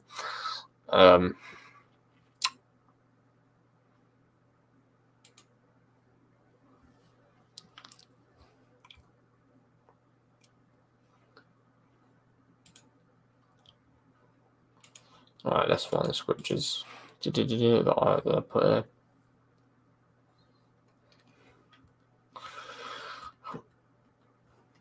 Yeah, I spoiled their playtime. And the dog and cat stopped going at each other now. Yeah, they were. The dog was not really biting the cat, but he was going at him, and the cat was obviously taken as a threat. The problem is the cat is declawed, so every time he swipes at the dog, it's like just fur hitting you. That's But yeah, the verses that I quoted, I actually did a longer on my Instagram. I did a lot because Twitter. The annoying thing about Twitter is there's only limited characters you can put on a post, so I can't fit loads of scriptures and stuff in. What I'm saying, but over on Instagram, Gab actually has the same thing, but you can it's basically instead of 240 something, it's like basically 2,400. So you can go a little longer on Gab. Yeah, I put Calvin Robinson is proved as a lying Jesuit and a minister of Satan. He says some truth and appears as a minister of righteousness like Satan's ministers do, but the rest of the time he preached this absolutely messed up heresy. Proverbs 35, every word of God is pure. He is a shield unto them that put their trust in him. Jeremiah 17:5, thus saith the Lord, cursed be the man that trusteth in man and maketh flesh his arm and whose heart departed from the Lord. That's a good one. That's a good one for people who trust the Pope and trust their their priest or whatever in their church. Here's actually a verse when he says about how you need the priest to teach you the Bible. Here's actually a good verse I like to use against that. It's John 14:26. It says, "But the Comforter, which is the Holy Ghost, whom the Father shall send in my name, he shall teach you all things and bring all things to your remembrance whatsoever I've said unto you." Yeah, the Holy Ghost will teach you. You don't need the Pope to tell you anything. And there's also the one that Paul talks about, not to trust men above what is written. Yeah, Yeah, I can't remember the exact. Yeah, it's funny too because the verses the Catholics are using, we're talking about hold fast to traditions. Both those verses, you read them in context, it's not referring to traditions that were invented hundreds of years after the apostles. It's talking about the traditions. Talks about in the verse whether by us. It's talking about the traditions that were spoken by them or in the scriptures. It's not referring to the extra biblical traditions. That's what I did some videos answering those verses, and of course the Catholics. What happens is every time I do a video about either Islam, Judaism, or Rome, the comments always get flooded with, atheism. Atheism. Atheism's the worst one. Yeah, atheism is not just comments. Oftentimes, I'll have like videos about me that like pop up like 24 or so hours later. Oh, you do, and then you get that you get that channel John Craggan exposed videos. Yeah, that's funny because I just think about the new, I just think about the new IFB, and one of those dudes did.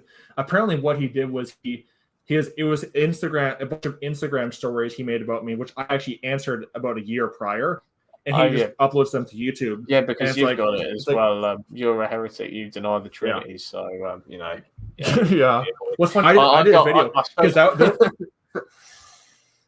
that's funny. Those Instagram stories were from a year prior. I actually did a video about that, like answering him a year prior, because he actually didn't know I was like against the new IFB. Him and I were just chatting, and I thought, oh, he's a Bible believer. Then it turns out he's a Steven Anderson follower, which basically tells me I'm obsessed with Anderson, and you know, because he screenshots all the videos and about Anderson. Group, so I point out how like I'm former new IFB, and he's like, you know, of course that now qualifies me for being a lost reprobate now apparently. Because remember, if you leave the new IFB, you're either lost, you're a reprobate, or you're a homo. That's pretty much what it comes down to. It's similar to the Brian group, where if you leave it, you were never truly saved to begin with. So you're a false convert. Yeah, if you leave, you're lost, or you're basically you're a possible Jesuit. That's I've gotten that. I've been called a Jesuit. You know, which is kind of funny because if I'm a Jesuit, is that why I make 200 videos against the Jesuits? Let's watch some John Craggan exposed videos. Commentary exposing John. Look, the video you did against Frank King's Table was about 2 years ago, and this was only uploaded 3 months ago. So why are they making videos? Yeah, it's like about videos from 2 years ago. Yeah. Well, there's actually a funny blog. So I actually found this out, you know, not long ago. There's actually a blog that is quote exposing hate or something like that, and they have a bunch of stuff about me. So they list off like a bunch of like hate groups, but they seem to have a weird obsession with me. I don't know like what this is all about, but it's like I'll see if I can find it. But it's like, what's the thing called? It's like resisting like bigotry or something like that. I'll try to find the blog, but they have a whole thing on me and everything else, and a bunch of stuff about me. They have one thing about this group called the Jewish. They have one thing about the group called the Jewish Defense League, which I've heard things about them that are kind of interesting, and they have like something else about the Klan or whatever else. But it's like basically they have a lot of stuff about me. So I'm wondering like I don't know who these people are, but they showed me that actually. I'm pretty sure it was weren't a blog that got your original website removed because of hate speech because of it. I don't know. I don't know if they have removed. Yeah. Well, it's kind of funny because it wasn't just my site that got taken down. You know, it wasn't just my site. All my sisters, I had like a site about I had one called like God Hates Islam. That one got taken down. Apparently, even though it's like it wasn't like even connected, it wasn't even connected to my email, but they somehow found out it was mine. So that got taken down the same day. See if I can try to find it. You know, and here's kind of the problem too. Here's also another issue too. I was saying over the Instagram chat that like criticism of Judaism gets you lumped in with Nazism because of these like paid actors who go out and basically I talked about that in my recent video I uploaded today. Well, it's actually funny because I actually search up where's it? You look up the word John Craggan, and apparently there's neo-Nazis re-uploading my videos to a thing called Goyim TV. I've never heard of it until very recently, but like stuff like this is why I get accused of being a neo-Nazi, even though I've repeatedly said that. You know, and be creating sock puppet, sock puppet channels. Yeah, well, it's like the thing is that like I can't control who reposts my thing. That's kind of the problem. I have no control over that. That's the thing. So it's like all I can do is just point out the fact that I'm Slavic. So it's like I cannot be a Nazi. Like I'd be in the camp of the Jews if I went back in the 1940s. But this is really weird because this John Craggan Exposed channel it has videos from the Feniger Group, King's Table, Shepherd's Ambassador, all of them, and then it has videos from Accountable KJV. It's like, well, they stand for completely different things. So what I actually agree? I just They just Well- don't well, like they- you, well, so I'll- don't any video. yeah, exactly. I'll tell you what they all agree on. They all agree on like they all have a common enemy, me. That's what they all agree on. Because They all agree on. that was Frank Kingston. They accused you of being in the Ku Klux Klan or something because you made a video against interracial marriage. Yeah, that's actually one I get attacked on quite a lot. Is interracial marriage, which is kind of funny because I actually that and the people don't Trinity realize that. issue. A lot of people. Yeah, the Trinity issue and interracial marriage are what I was mostly attacked on, even after shortly after I left the grind group. It's actually kind of funny because I was doing some digging, and you know what's kind of funny is it kind of shows the fact of we are in the end times is the fact that like historic Christian, and of course I'm saying historic, not like the Catholics, but like there are plenty of writings of like Baptist pastors from like basically prior to the 1980s that were saying that interracial marriage is a sin. It was just common belief that the Bible teaches it because it does. But now all of a sudden that we're in the end times, there's all of a sudden now it's like it's okay now. Well, it's because we're in the end times, you know. Yeah. But like there's like I can send you some articles about how it was like the Baptists, you know, the Protestants, the white Protestants is what they call them, were like the biggest opponents of miscegenation back in the 1960s because they just knew what the Bible says, you know.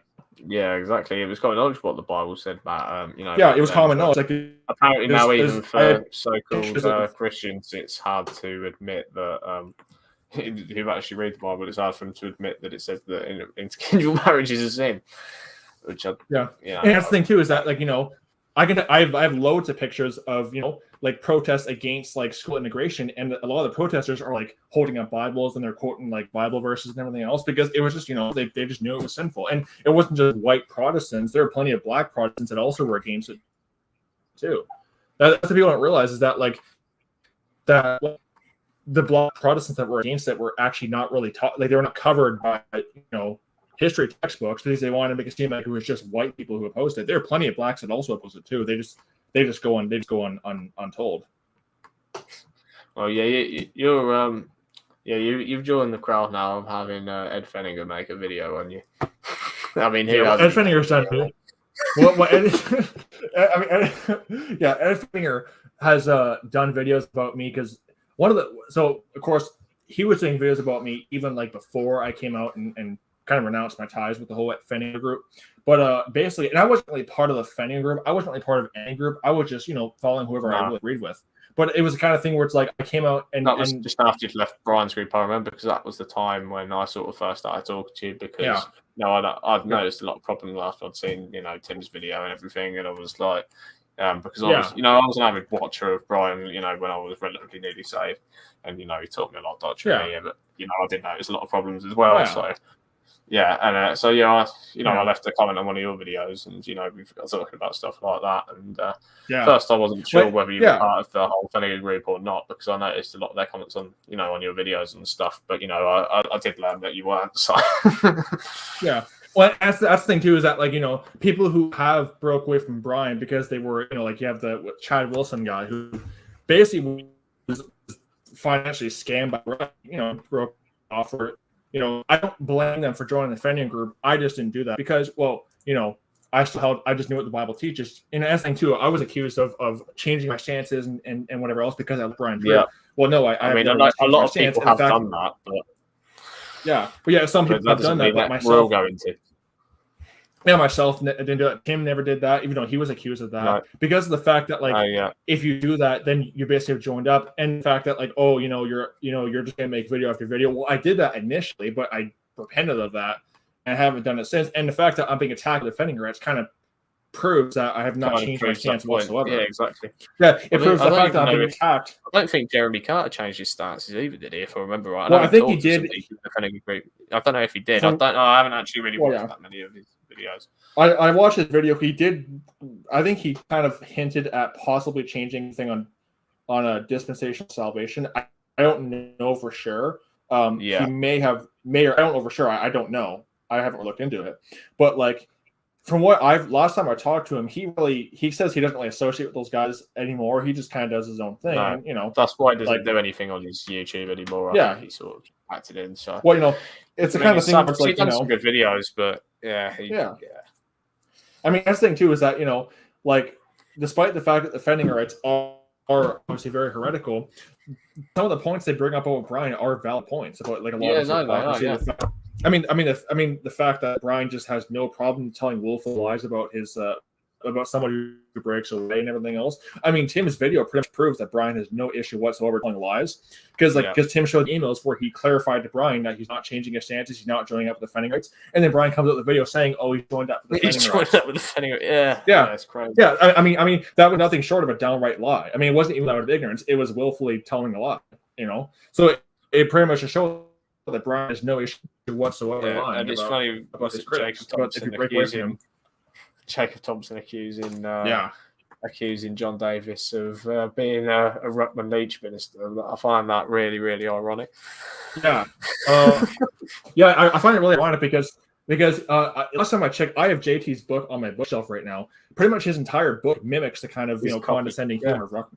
I mean, the entire book mimics that, and not to mention the fact that he plagiarizes parts of Ruckman's reference Bibles or reference Bible notes on multiple pages, like almost word for word. Yeah, I mean, as I say, but it's like I'm the Leach minister because I wore blue light glasses. Yeah, I've bet I wore blue light glasses, like JT makes out in his videos. Yeah, you know what I kind of love too is that like John Davis is kind of like supposedly bitter attacks on JT. It's kind of funny that whenever JT was on the receiving end of his own bitterness. Yeah, well, it's like JT, but it's kind of funny. It's like Rich Bukowski does the exact same thing, actually. It's a guy named JT Olson. I know JT. What's with JT? I don't understand that. But there's a guy called JT Olson who was a former follower of Rich, and he has all the same bitterness as Rich Bukowski has. But then now he's directing that against Rich. So now that Rich has been receiving end of his own, essentially it's like, this is your creation, Rich, and now that you're at the receiving end of it, it's like now all of a sudden. I reckon that's probably why John Davis wrote it like that, because I know a lot of people who are like good friends with John Davis and everything, and they say he's actually not like it in real life, but he is in his letters. I mean, I don't agree with everything John Davis said, especially that's the thing too. Is that, but I don't agree with that. Yeah. But yeah, I think too is that once you actually meet John Davis just spoke, and he seems a decent guy. He means well. He's a pretty good teacher, but there are areas I don't agree on. Let's agree with him on, and I'm not. I'm not afraid to voice those disagreements, but I respect John Davis still because he's a pretty good teacher. Yeah.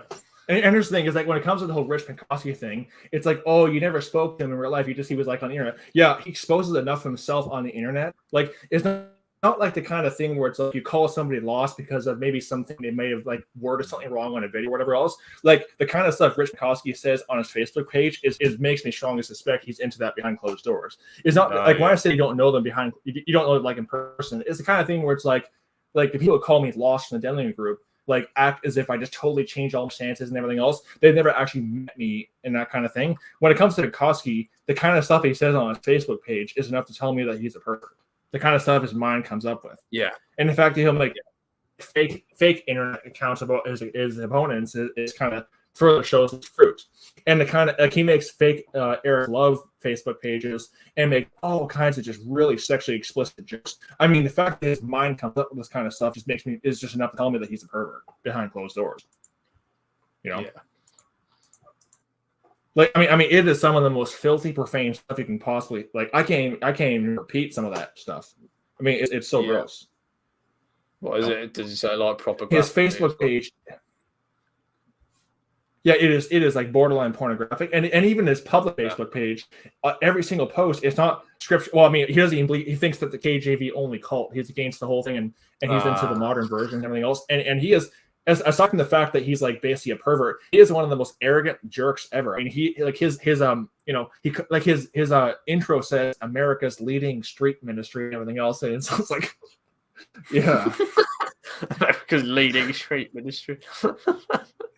It's also funny too because it's not really funny per se. What do I mean by funny? As in like, it's funny that like he actually thinks that this is like a good thing or something like that. That's what I sort of mean by that. But like, he like there was one Facebook post where he basically was just mimicking Lucifer in a 14 where he's like, do you know who got Drag Queen Story Hour shut down? Me. You know who preaches every week at the street? Me. And it isn't exactly what his comment. I'll see if I can link the video by Eric Love. He says all cap. He writes this in all caps. I read Hebrew. I read Greek. I am considered one of the best Bible teachers in America. That's what his comment says verbatim. Oh, It's well, just the arrogance. That's not prideful, is it? Yeah, that's not, like, and it's funny because Eric showed the comment and says, Eric's like, you know what this reminds me of? I'll show you what this reminds me of. And he quotes Isaiah 14 because that's basically what it is. I, you know, Yeah, me, look look at me. I will listen to them and I will be like the Most High. Yeah, you know, and it's funny because it's like, I read Hebrew, I read Greek. Well, that's great. I read Hebrew and Greek too. I mean, you know, big deal. Anyone can pick up a Greek lexicon and read it. I mean, I mean, it's like, why is that something to boast about? I can read Greek and Hebrew too. I mean, you know. Did you actually read Greek and Hebrew? I mean, I have a Greek lexicon on my bookshelf. Oh, well, yeah. I mean, I often use Greek to, you know. Well, I often use the Greek to, you know, because the Calvinists like using the Greek, so I decided to just use the Greek. Yeah, so you've got. I mean, whenever Calvinists like using Greek, yeah, well, I just like playing their own game. So they'll use the Greek to try to like disprove, you know, Arminianism, which I'm not even Arminian, but it's like, I mean, if I play that game, I can play it. Yeah, well, I can play the Greek game if they want to. So, you know, so they like using John chapter 1. Yeah, they like using John 1:13 out of context. Well, I mean, the Greek word for the word choosing, it actually disproves their. I have like a whole document how it disproves their whole system. So it's like, you want to play the Greek game, I can play along with you because I can use the Greek to refute your verses. So it's not like, you know, they want to use it because what they do is they kind of from Rich. Yeah, well, that's what they do. Is that what they do is they seriously. Yeah. Go. You're the reason why Christians are getting their butts handed to them. You want to be going? Yeah, this is the guy. And go love them. Again, bend over and let the sodomites sodomize you into each other because that's that's definitely not displaying any fruits of the spirit. Yeah, well, that pretty much shows you his fruit right there. You know. Yeah. I mean, like, even as an atheist, I would have found that rather repulsive. Yeah, I mean, as an atheist, I cussed a lot. I used a lot of swear words when I was an atheist. I did before I was saved. Yeah, but even when I was an atheist, even when I was an atheist, I never once even thought of telling anybody to go get sexually assaulted like that. Like that's just repulsive. Yeah, you know, and the fact that just comes out of his mouth, the fact that it just comes out of his mouth so just smoothly and just so easy like that, like. I mean, I can't imagine what he's like off camera. The kind of stuff he says off camera, you know. Yeah, that's the only clip I remember of him. I know it become like a bit of a not a meme, but like I know you used it at the beginning of a lot of your videos you did on it.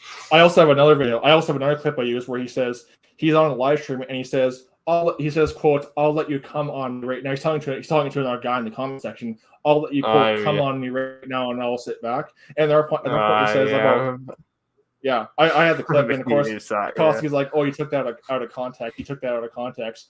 And it's like, no, here's the full context. And it's like all of a sudden just no reply. It's also funny too because I did a video because Minkowski, by the way, is actually an adulterer. He got divorced and remarried without any scriptural grounds.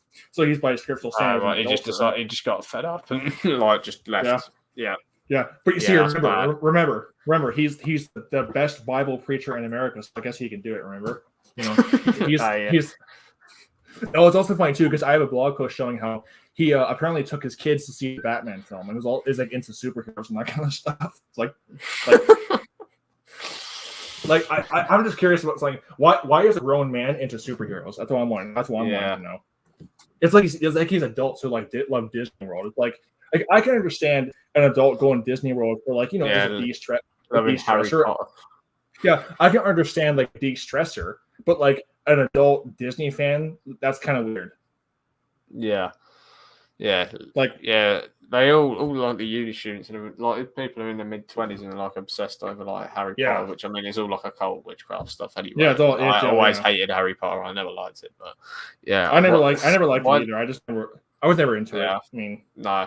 But I mean, it's even worse now. It's essentially kids just being groomed into the occult. That's basically what it's about. Think about it like this. Hogwarts is literally called the Hogwarts School of Witchcraft and Wizardry. That's literally what it's called. Yeah. Literally. It's kids being groomed into the occult, basically, to be abused. It's pretty much what it is. Well, here's another one that is not very popular, but Pokemon. I was into that a lot when I was really young. Yeah, Pikachu and everything else. It's really cute, isn't it? But it's like the word Pokemon is short for Pocket Monster, and Pocket it's basically Monster, little demons. It's basically little demons you're putting in these balls. Yeah, that's essentially what it is. Everything else. Yeah, I played a lot. I played a lot of the games. A lot of time, a lot of the games. Yeah. Yeah. Well, I remember when I was really young, I would Pokemon cards were really popular. Yeah. Even when I was in high school, I was into Pokemon Go. Yeah. I never played Pokemon Go. I think I still have a load of cards somewhere, actually. Yeah. Like from when I was funny because I never even like.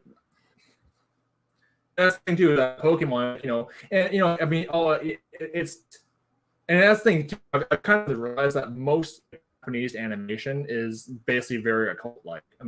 Yeah, a lot of it is always about like some Japanese some like Japanese demon or whatever else, and it's like, but because it's targeted towards kids, it's not that bad, right? Well, yeah. I'll be honest, Pikachu does look very cute. I will give you that.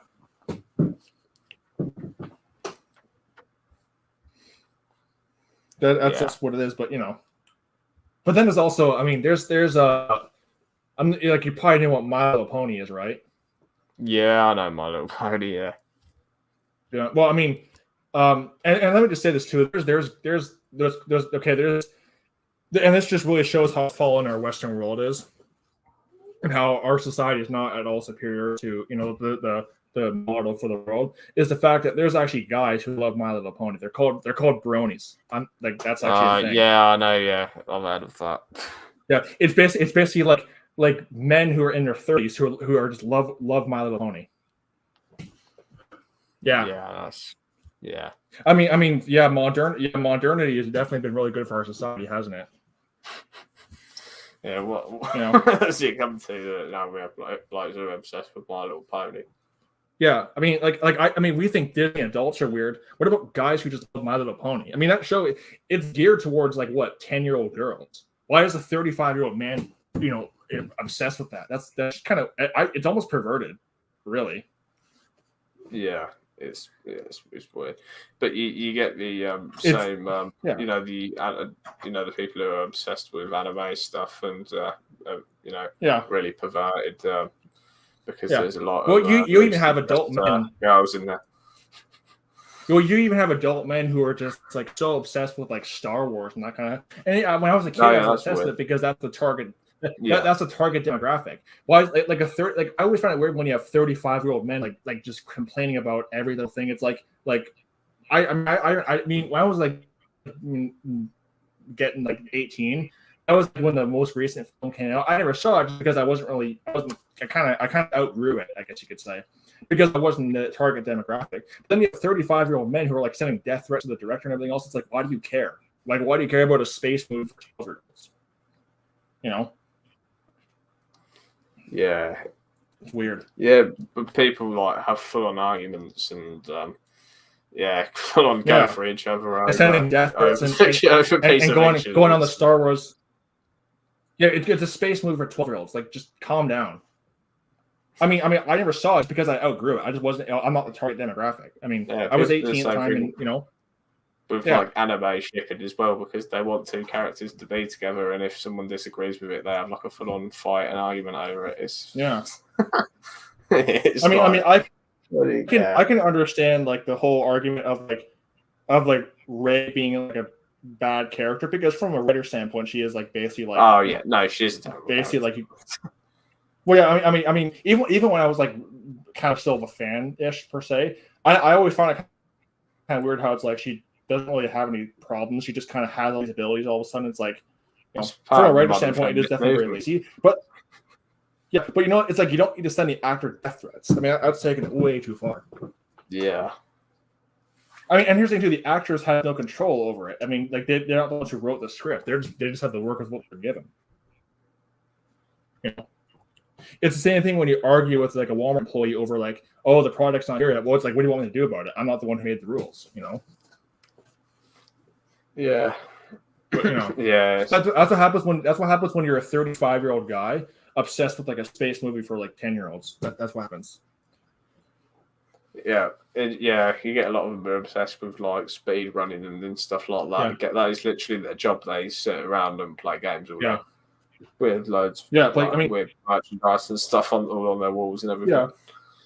Yeah, I mean, like 1 hour a day before you go to bed or whatever else. After a long day of work, okay, whatever. It's like it's like you watch a football game. I mean, I don't do that just because I just don't really have really interest in doing that. I mean, it's like I mean, an hour. I like watching football and stuff, but yeah. I mean, I might just play like 30 minutes of Minecraft. Just if I have like absolutely, maybe I'll be up at like 3 a.m. I can't really do much. You can't do that though because Pope Brian will call you a Satanist. Yeah. Well, Pope Brian has issued his. Well, we see what happens is Pope Brian I has issued a holy decree that anyone who touches it, what happens is if you have any kind of visual contact with a game console of any kind, you will have your salvation revoked until further notice. What will happen is he'll send his Grand Inquisitor JT to go up to heaven and blot your name with a book of life until further notice. That's what's going to happen, That's. I mean, it's funny, but it's sad at the same time because Brian was never like this. But I don't know. He's just developed some weird persecution complex since 2018. Well, I mean, he's basically. Gone off the rails. I mean, he hates the Catholics so much, but he's basically behaving like the exact cult that he hates so much. I mean, if you disagree with him, you basically will have your salvation revoked until further notice, which means until he decides you're basically apparently saved. But I clicked on one of his videos earlier because I was looking at some like Ruttman stuff or whatever it was like. I was looking for his old video he had. I think he's deleted it from his channel now. The video where he met Ruttman. Wow. I think he's deleted that. Yeah, well, I think he did something. He did a video about like outgrowing Peter.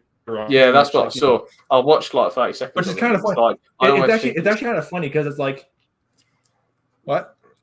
Yeah, he was saying to me like, it's always good to question people's salvation or something. I was like, no, not really, not necessarily. Well, it's kind of funny. It's like, like hold the preachers accountable. Yeah, it's kind of like when we tried that with you, Brian. We tried to do you, and all of a sudden all of them we've now had our names blotted out of the Book of Life until I mean until further notice, which basically means until you decide that. We're actually saved, because remember, faith in Christ didn't save us. We believe the gospel, we believe the death and resurrection, but that didn't save us because, thou shalt agree with Brian Dillinger to be saved. That's pretty much. Yeah, that's the 11th commandment. That wasn't the 11th. Thou shalt not, disagree and thou shalt not. Yeah.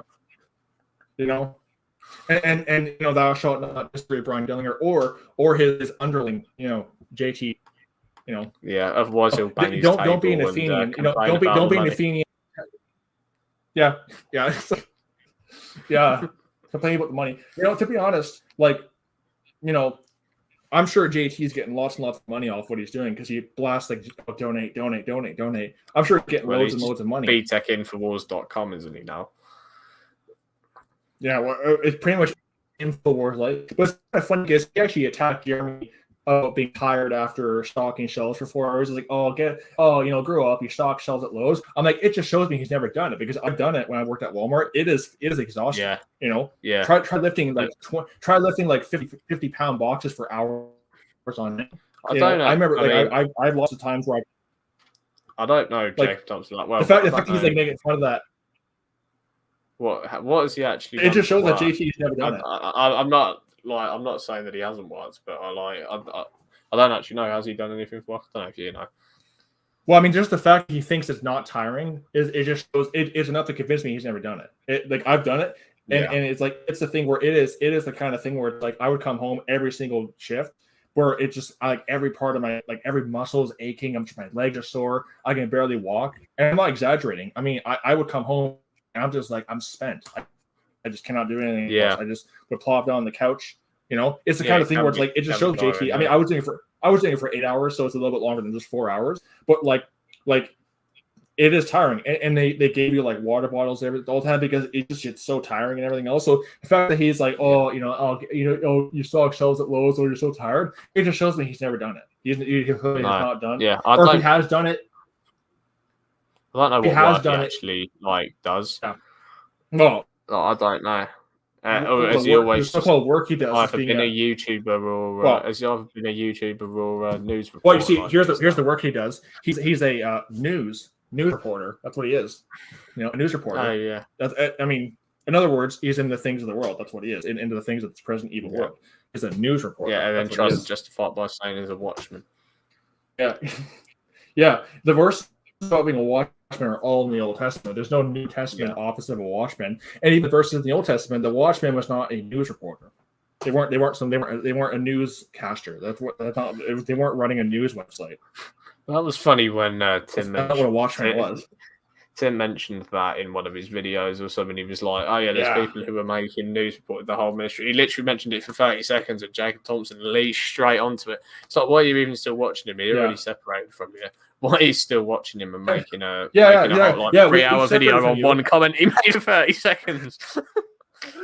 That shows it's also funny too because that's not the only time JT has gotten fuming angry over the condemning news ministry. Well, I can see why, because I'm sure he's worried it might affect his income. Yeah, I think because here's what is so-called news. We need to make it into a meme every single time. Yeah, exactly. It's like money. I'm just gonna play that over and over again. I want to find that. I have the video saved, but it's like why is he getting so mad over that? I mean, why does he get so mad when I ask him for my dollar back? I explained to him in my Skype message, which is kind of funny. He didn't show that in the video. I explained to him that I don't really care about the dollar. I just want to see if you're going to be consistent on your stance or not. He doesn't really show that. He just makes it seem like I'm just obsessed with money. It's like, no, I appreciate the fact that you're at least consistent. It's like made a whole video about it. I mean, dude, really? Yeah. See, this is exactly why I've said that this is why people in their 20s should not be in ministry. And I'm consistent with that because I don't claim to be in ministry, and I'm not in ministry. I actually work. I do things outside. I actually have a life outside my computer. A full-time job as well. I have a life outside my computer screen, which is something JT doesn't really seem to know about. Because he thinks I'm all about money. It's like, it's funny. I actually have King Table accusing that too. All the money. Yeah, every single time it's all about the money. It's like, dude, calm down. Don't need to get so upset over it. I mean, unless we maybe pinch the nerve by pointing that out. But it's kind of funny because I actually had one of these guys say, "Oh, he doesn't John Cragen, he doesn't actually work. He just takes money." It was funny because I was watching that video while I was at my night shift job. Said that about you. Yeah, he said I'm just jobless. I just make money offline. It's like, really, I'm watching this as I'm stocking shelves at Walmart. What do you mean I don't have a job? I'm watching this while I'm at work. From that Vinegar Crown making loads of accusations against people. That's not the first time. I mean, they validly do criticize, Brian for lying about people, but they are just as guilty of it themselves. So, really, I don't have a job. Yeah. I remember I listened to that. I was listening to that. I'm like, I left a comment. I'm watching this while I'm at work. What do you mean I don't have a job? It is true. It is amazing how we just somehow know everything about my life when it's like you've never met me. I mean, we somehow just know everything about my personal life. It's like, I don't have a job. Yeah. I guess I'm just working at Walmart for free, right? I'm shopping shelves all night for free. Yeah, but no, you don't have a job. You would just according to Accountable KGB, according to Accountable KGB, I'm actually a Jesuit. And Bob is actually my handler, according to him. Yeah, you're his pet monkey or something. Which again, again, I'm a pet monkey. Which again, it's like, what's his evidence? Because here's the thing, Steven Anderson, he's a Jesuit. Yeah, he talks against Rome, but he actually doesn't address the Jesuits. In fact, I have clips of Anderson mocking so-called Jesuit conspiracy theories. I actually talk about the Jesuits, and I'm not trying to boast or anything, but I actually talk about the Jesuits. So it's like, if I'm a Jesuit, why have I done? Is that why I've done 200 videos against the Jesuits? I mean, if I am a Jesuit, what have I done for them that would be good for them? Yeah. What have you actually done that would advance? Oh, yeah. No, you disagreed with Brad and Brian Denlinger. So you're a Jesuit. I disagree. That's what. Yeah, that's what it's because I said that because I pointed out that it's blasphemous to say that Christ's flesh is sinful when Jesus Christ is coming in flesh. He called him a skin suit. Called Jesus Christ a sin. His exact quote was the soul of a skin suit or something like that, or So you're seeing God the Father, the soul of the skin of Jesus Christ. That was what he said. And by the way, this is the same guy, by the way, who basically spits in a can throughout his videos. I'm not like he'll just spit randomly in a can. He'll laugh like just weird laughter at just random points of his video. And at one point, he refers to Aaron as quote my sweet, tender, beloved young brother. I remember that. Yeah, that was very, very gay. Yeah. Yeah. Yeah. You used to call him Brad. I mean, like. Yeah, well, I've some videos calling him that, Brad. Because I mean, if you think Christ's flesh is sinful, that's blasphemous. I mean, the Bible. I mean, is made in the likeness of sinful flesh, not that he had sinful flesh. It's the likeness of sinful flesh, but Christ is come in the flesh. I mean, he's born of God. He had, if not, I don't know. It's the other verse as well. When one of the Corinthians it says he hadn't known the way of sin. Yeah, I did a video refuting his thing where I showed I don't have the exact notes on me. I did a video refuting that. Yeah, I remember his thing of Jesus being sinful. Yeah, because I remember you did a stream. You did a stream with Bob about it. Yeah. I was in the comments. I mean, well, Bob was calling it out. Bob was calling it out before I even left the Brian group, and Bob was already calling it out. He had that. I think that was one of the things that really kind of woke him up. Was like, whoa, what's this? That whole thing.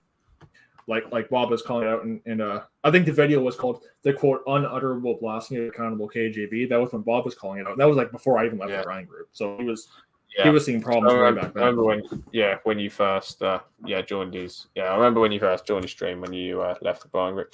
The thing is I don't understand why he calls you his pet monkey, because we know we have a lot of disagreements with Bob on some things as well, but I've joined his streams and he's a pretty sound guy, you know what I mean?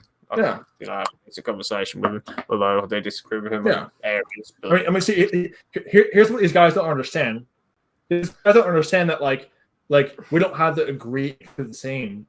No. But also we can disagree, but we don't have the culture of loss over the. That's kind of the difference, Yeah, I don't have the. I mean, I would only call. I don't even. If someone's a Trinitarian, I don't call them lost over a Trinitarian. No, exactly. I don't consider that a salvation issue. Actually, a lot of people. It doesn't affect people who are genuinely. Yeah, a lot of people who are genuinely saved are involved in the Trinitarian stuff. It doesn't say thou shalt believe the Trinity. It's not part of the resurrection. Unless it's that guy who sent me a message. What's going to happen is What's going to happen is that someone's going to take that clip and make it seem like I'm denying that the Godhead is 3 in 1 when I said that the Trinity is not part of the death, burial, and resurrection. Somebody seems you don't believe that. What's going to happen is that it's going to take that and make me say. Whenever you talk about it, that's what happens is that you can take somebody. But if I say that Jesus Christ has the title of the everlasting Father, everyone's going to call me modalist. So, well, I mean. I guess Isaiah was. They would have called him modalist too. Apparently, I mean, that's the thing too is that modalism versus Trinitarianism is like it's like replacement theology versus dual covenant. It's two extreme opposites. Neither one of them is right. Yeah. I mean, the Trinitarians are right. If you say God's 3 in 1, then the Trinitarians then we'll get accused of being a Trinitarian. Yeah, but I think the Trinitarians they are correct when they say that there is distinction between the Father and the Son. There is separation, and there's 3 titles, and and they can. That's the thing too is that like the Son. Yeah, the Son, the Son speaks to the Father. That shows there is a distinction. So they're absolutely right when they say that Jesus. Well, the Son wrong is they deny all the Old Testament prophecy about the Lord of Hosts and the everlasting Father being seated on the throne of David. They're clear. What they upon the throne of David. That's where. And John 14 they don't like that either. Yeah. Well, where both errors essentially are trying to bring God down to their understanding. That's very much what it comes down to. Yeah. Is how can the Son be distinct from the Father yet they're all one? Well, I know that. I mean, I don't understand everything about God, and God wanted me to know. Yeah, the mystery of godliness. So it's like, they're 3 separate persons. Well, no, it doesn't say that. How is there a distinction between the Father and the Son? Yet, Jesus is the fullness of the Godhead bodily. I don't know because God is above my human comprehension. That's what the scripture says. Yeah, I just what the scripture says. And it's anything with the modalist. But this is there can't be distinction. The issue. What did I say? Well, I mean, here's the thing too. It's the best verse that. The best verse that shows distinction is the baptism of Jesus, where the Son is on the earth, the Father's in heaven talking to him, and the Holy Spirit's down. That's where you do have distinction. Absolutely, that's true. But that's not the Trinity. There's also verses the Godhead interact with each other. There's also verses that show the Godhead coming together as one, though, as well. And or you have the verse where the Son, verses and just show verses to show that they're separate persons. It's like, no, the verses doesn't show that they're necessarily separate persons. They, upon distinction, they almost act like separate people. It doesn't mean that they are separate people. Yeah. And ultimately, God is above our understanding. So I don't know every little thing about that, and I probably never will on this side of heaven. You know what I mean? I won't know because God is above my understanding. All I understand. Yeah, all we know is that there is distinction. And here's. Yeah, I mean, when Paul came down from heaven, he couldn't repeat anything he saw. I mean, that's But the thing about this, here's a good verse that does show distinction. Is where's the verse? It's 1 Corinthians 15:24, where it I'm trying to find the exact verse. Talks about where is it? It's 1 Corinthians 15 verse 24 down to verse 28, where it talks about bringing the kingdom of the Father, and then basically submitting to the Father. Well, you do there. You have a great example of distinction of the Son submitting to the will of the Father. 1 Corinthians 15 verse 24 down to verse 28. It talks about the Son bringing the kingdom of the Father and being subject unto the Father. I mean, there you have distinction right there. So, but that doesn't prove the Trinity. It just proves that there's distinction between the Father and the Son. No, it doesn't. That just means there's distinction when they separate, but then they're the same when they come together. Yeah. I don't know why it's so hard to explain to some people. That's the thing too is that well, the reason why it's hard to explain to them is because they think they can explain God. That's what they think. I mean, they won't admit that, but they're trying to bring God down to their level. So it's like that's how we have verses that show they're one, but we see, or when in heaven, when I think it's the Father hands the book to the Son, where he pours out the judgment. On the 1 Corinthians 15 verse 24 to 28. It's a good example of showing distinction in the Godhead. Yeah. Then cometh the end, when he shall have delivered up the kingdom to God, even the Father. Yeah, that's talking about separation between the Father and the Son, because you can see before it's talking about Christ, the first fruits afterward. The Christ coming. So when he shall put down all rule, authority, and power, he must reign till he hath put all enemies under his feet. That sort of links in with sit thou by my right hand and I'll make my enemies my footstool as well. Yeah. Because he has there's also the last enemy that is destroyed. There's also verse 28. Yeah. There's also verse 28 where it says, and when all things shall be to him, then the Son also himself be subject unto him that put all things under him, which Father. So the Son is subject unto the Father. I mean, there you do have interaction between the two. There you go. And there's authority, the Father. Think about it like this, authority over the Son. Yeah. Or Jesus talks about he can't do the will of his Father. Well, so that's talking about the separation between the Father and the Son until sin and death has gone out of the world. When we have a new heaven and a new earth, and the Father and the Son become one. So he's sitting by the right hand until he makes his enemies his footstool. And then when he makes his enemies his footstool, and the last enemy, he puts his enemies under his feet. The last enemy that's destroyed is death. When that happens, the three of the Godhead become one, and that's why we see, we see the Father through Jesus Christ is the image of the invisible Father. Yeah. And here's another great verse showing distinction of the Godhead. It's 1 Corinthians 11:3. It says, but I would have you know that the head of every man is Christ, and the head of the woman is the man, and the head of Christ is God. So you see another example of Christ, the Son, submitting to the Father. Yeah. Nevertheless, neither is the man without. And also you have John 14:28. Yeah, and then John 14:28, where it talks about my Father is greater than I. They try to use it. I've seen Crystal Salad try to make it say that Jesus Christ is not God at all. Well, no, it just proves that the Son submits to the Father. And you read the context, it's saying while he's on earth, the Father is greater than I, because I'm doing his will. That's what he's saying. If you're going to try and use that verse to be against, Jesus having the title of, the everlasting Father and the Lord of Hosts, sure. If you're going to use that verse to try and, debunk that, then within that context, you're going to be you'd use it to try and say that Christ isn't God at all if you're going to use that verse for that purpose. Well, yeah. That's It's why really that- funny because I've seen Muslims try to like use this. Yeah. Well, I've seen Chris Lasali, like that charismatic devil, Chris Lasali. I have clips of him saying super blasphemous things about Lasala. like denying. Yeah. I have clips of him saying things that would probably make you cringe. He's like denying that. He's basically denying that like the Christ is like even God at all and everything else. It's like it's super insane. I remember Brian did a this video on person- that actually. Yeah. Well, that's not the only time I said that. I have like 2 other clips of him saying even worse things where he's essentially denying that Christ is even equal in authority to the Father, or like, is even denying that Christ is even equal to God at all. So it's like he basically is like denying that Christ is even divine. So Yeah. like even a lot of Trinitarians have actually called him a heretic over that. Yeah. Well, yeah, rightly so. But it's kind of funny because it's like, it's kind of funny because he'll use all the same verses about like Jesus praying to the Father and everything else, and we'll see that proves he's not God. No, it just proves that the Son submits to the Father. It doesn't prove he's not God. It's like No, yeah.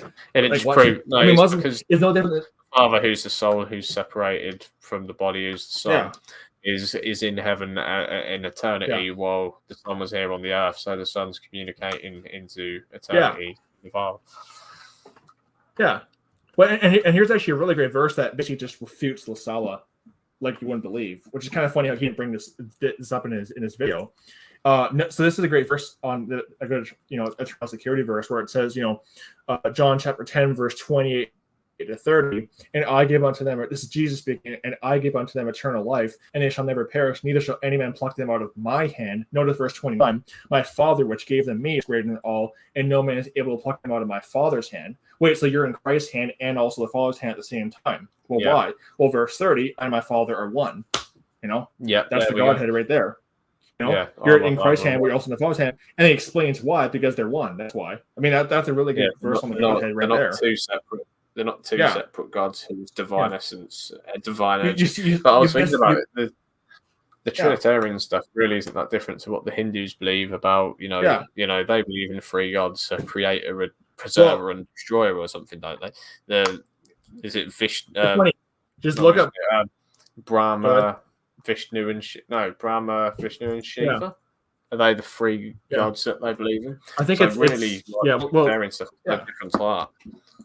Well, I know Taoism, they have what's called the 3 pure ones, which is actually their Trinity. Yeah. You can go on Wikipedia and just search up Trinity, and they have a whole section of other religions' views, and it talks about of course Islam rejects the Trinity, which that's the thing about Islam. Islam rejects Trinity, but they go to the extreme other end of basically full on oneness, where there is only which of course Allah is not even God of the Bible, so that's he's just a whole other God. Yeah, well, he's basically an Arabian moon idol. That's why the Arabs. I mean, after Mecca was Islamized, many of the pre-Islamic. What's that? Where the oven mitts are? Oh yeah. One sec. All right, yeah. That's been an interesting discussion so far. But yeah, so basically he's basically that's why a lot of the because they were the Muslims actually were persecuted in Mecca by the pagan Meccans initially. Once they were Islamized, then a lot of the other Arabs who were not Muslims were very willing to accept Allah. And one of the reasons why they were so willing to accept Allah was because of the fact that they actually already were worshiping Allah as a moon deity. So there's actually a book that covers that the reason why Arabia, of course, Mecca was where they were persecuted, but outside of Mecca, the Arabs were very willing to accept Islam just because that they already worshipped Allah. So essentially, all that Muhammad did was just, the Roman Empire were quick to accept Catholicism because it was just pagan gods repackaged as because all Roman Catholicism did was into Christianity. Jupiter became Saint Peter. Peter became Saint Peter, Jesus became Mary, and everything else. And Zeus became God the Father. All the gods became the saints and everything else. That was all that it was. And with Islam, the Arabs already were worshiping Allah as a deity. Pretty much all that Muhammad, all that they did was just simply the other gods and just only keep Allah. That's basically when they accepted Islam. They're very willing to. That was why Arabia became so Islamized, is because that's what happened. I was going to show my salvation being revoked over saying that the Trinity isn't a salvation issue. Yeah. Well, it's kind of funny because it's like Denlinger's Godhead. I mean, I've seen They call That's Eric Phelps rubbish. lost because he doesn't know the head. They replied, Yeah, that's funny, yeah. that's rubbish. The Nicene Creed is interlinked. If you willingly reject any aspect in Nicene Creed, consciously understanding it, you must be presumed lost. I love okay, well, he didn't give any scripture. He didn't give any scripture. No, I love how professional it sounds. You must be presumed lost. What? Wait, Okay, so you don't know. You just say you must be assumed. Thanks, okay, Pope. okay, I was okay. this guy in the comments before. He claims to be a Protestant and for the 5 solas and stuff like that, but a Protestant is just a Reformed Catholic anyway, so what's the difference? Yeah. Yeah, it's kind of funny. So I was going to say the thing about the Trinity. There's a Wikipedia article about the word, and it basically one of the categories it lists as quote triple gods because that's basically what the Trinity is by dictionary standards. It's quote a triple deity. It's 3 gods for basically one god. That is the dictionary definition is. And then you go on you click on the category. It has example of triple gods. It has the 3 pure ones of Taoism. It has apparently the Hindu one, which is Brahma, I can't even say it, the elephant one, the elephant god. Yeah. Brahma, and then you have Shiva, which is and then you have the hooded spirits, which are basically I think it's it's basically a mixture. It's a Celtic a Greco-Roman Celtic trinity. It's they're called the hooded spirits. That's their trinity, the Celtic ones. You have of course the Mormon god, which is obviously very polytheistic. Yeah. What else? You have but yeah, I mean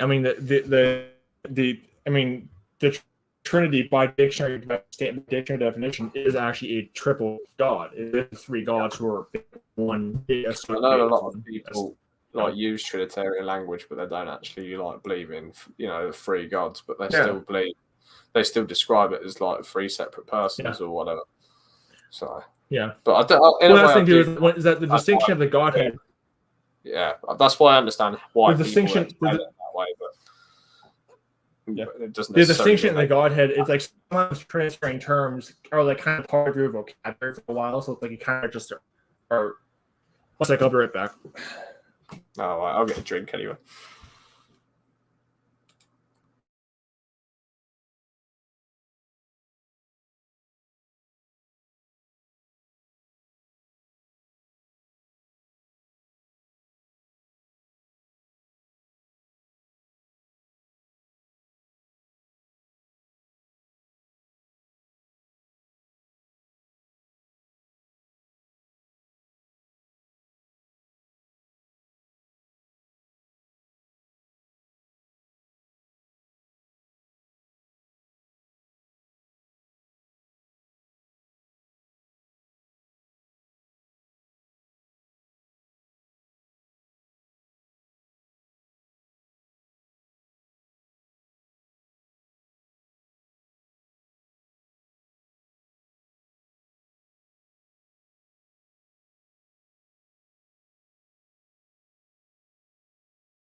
Right, I'm back. I just needed to grab a drink. Been a pretty good discussion so far. I've discussed, quite a good range of topics as well.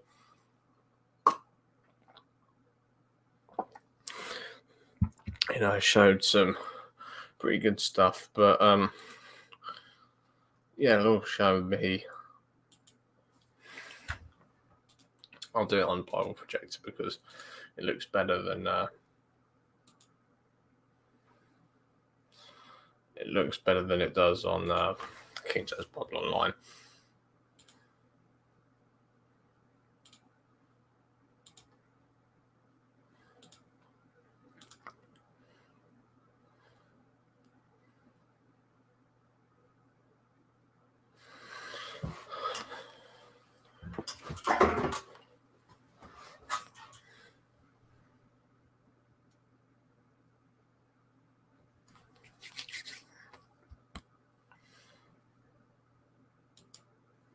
Right, there we go.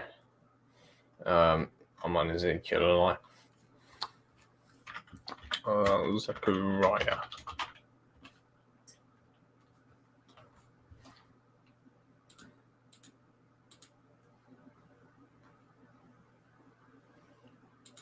There's actually a lot of mentions of Zechariah in Scripture.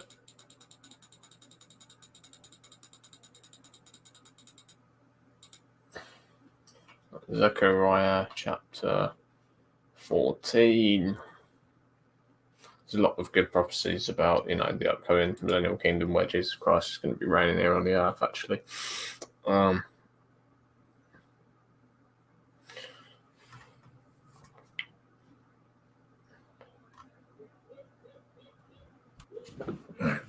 Sorry about that. That was a bit of an interruption there.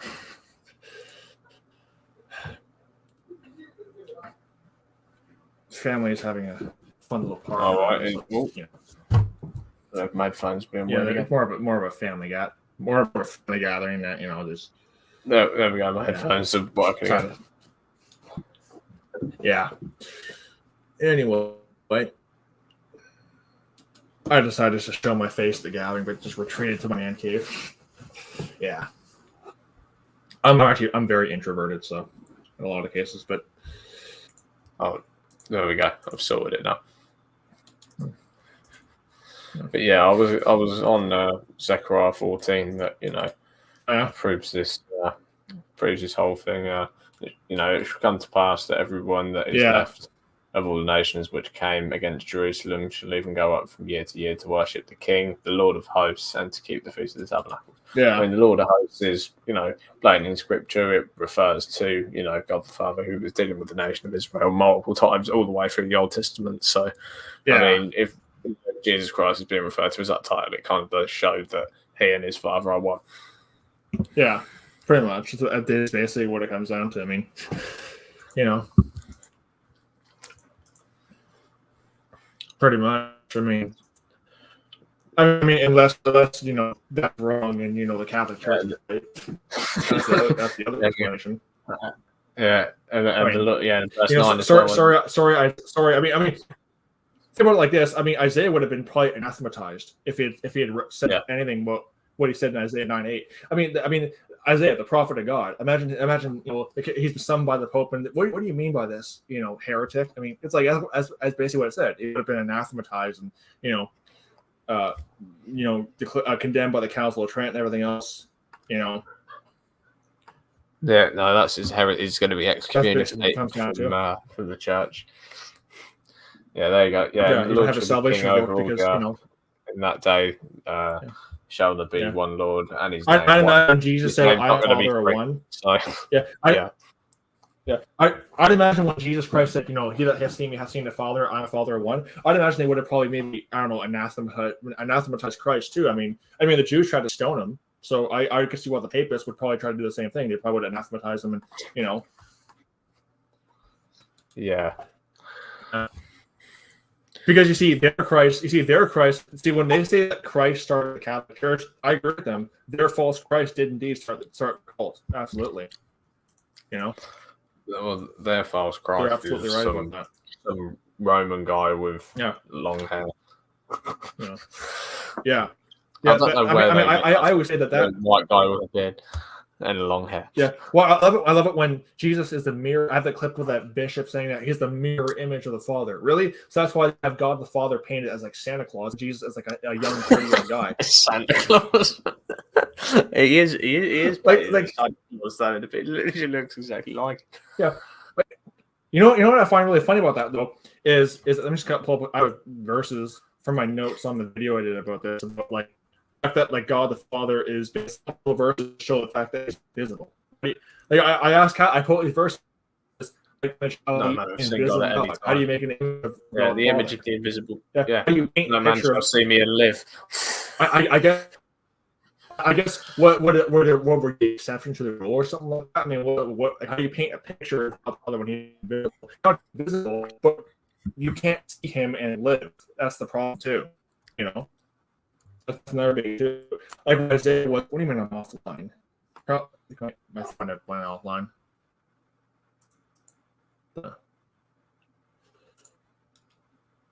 World.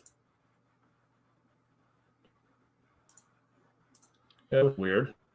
Oh, well, your internet got down.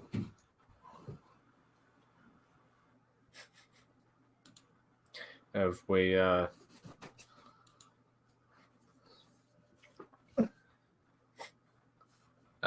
devil doesn't like what we're talking about, so trying to stop it.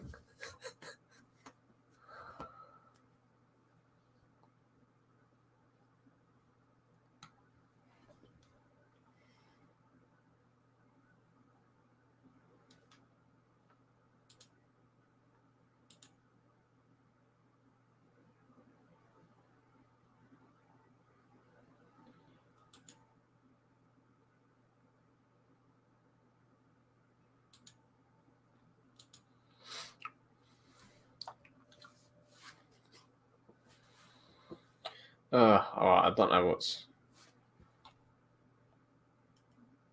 why have we got two? Right, there we go. There was literally two of you in here for a minute. What happens when you use your mobile data? Because of course, I thought you were becoming a Trinity for a minute.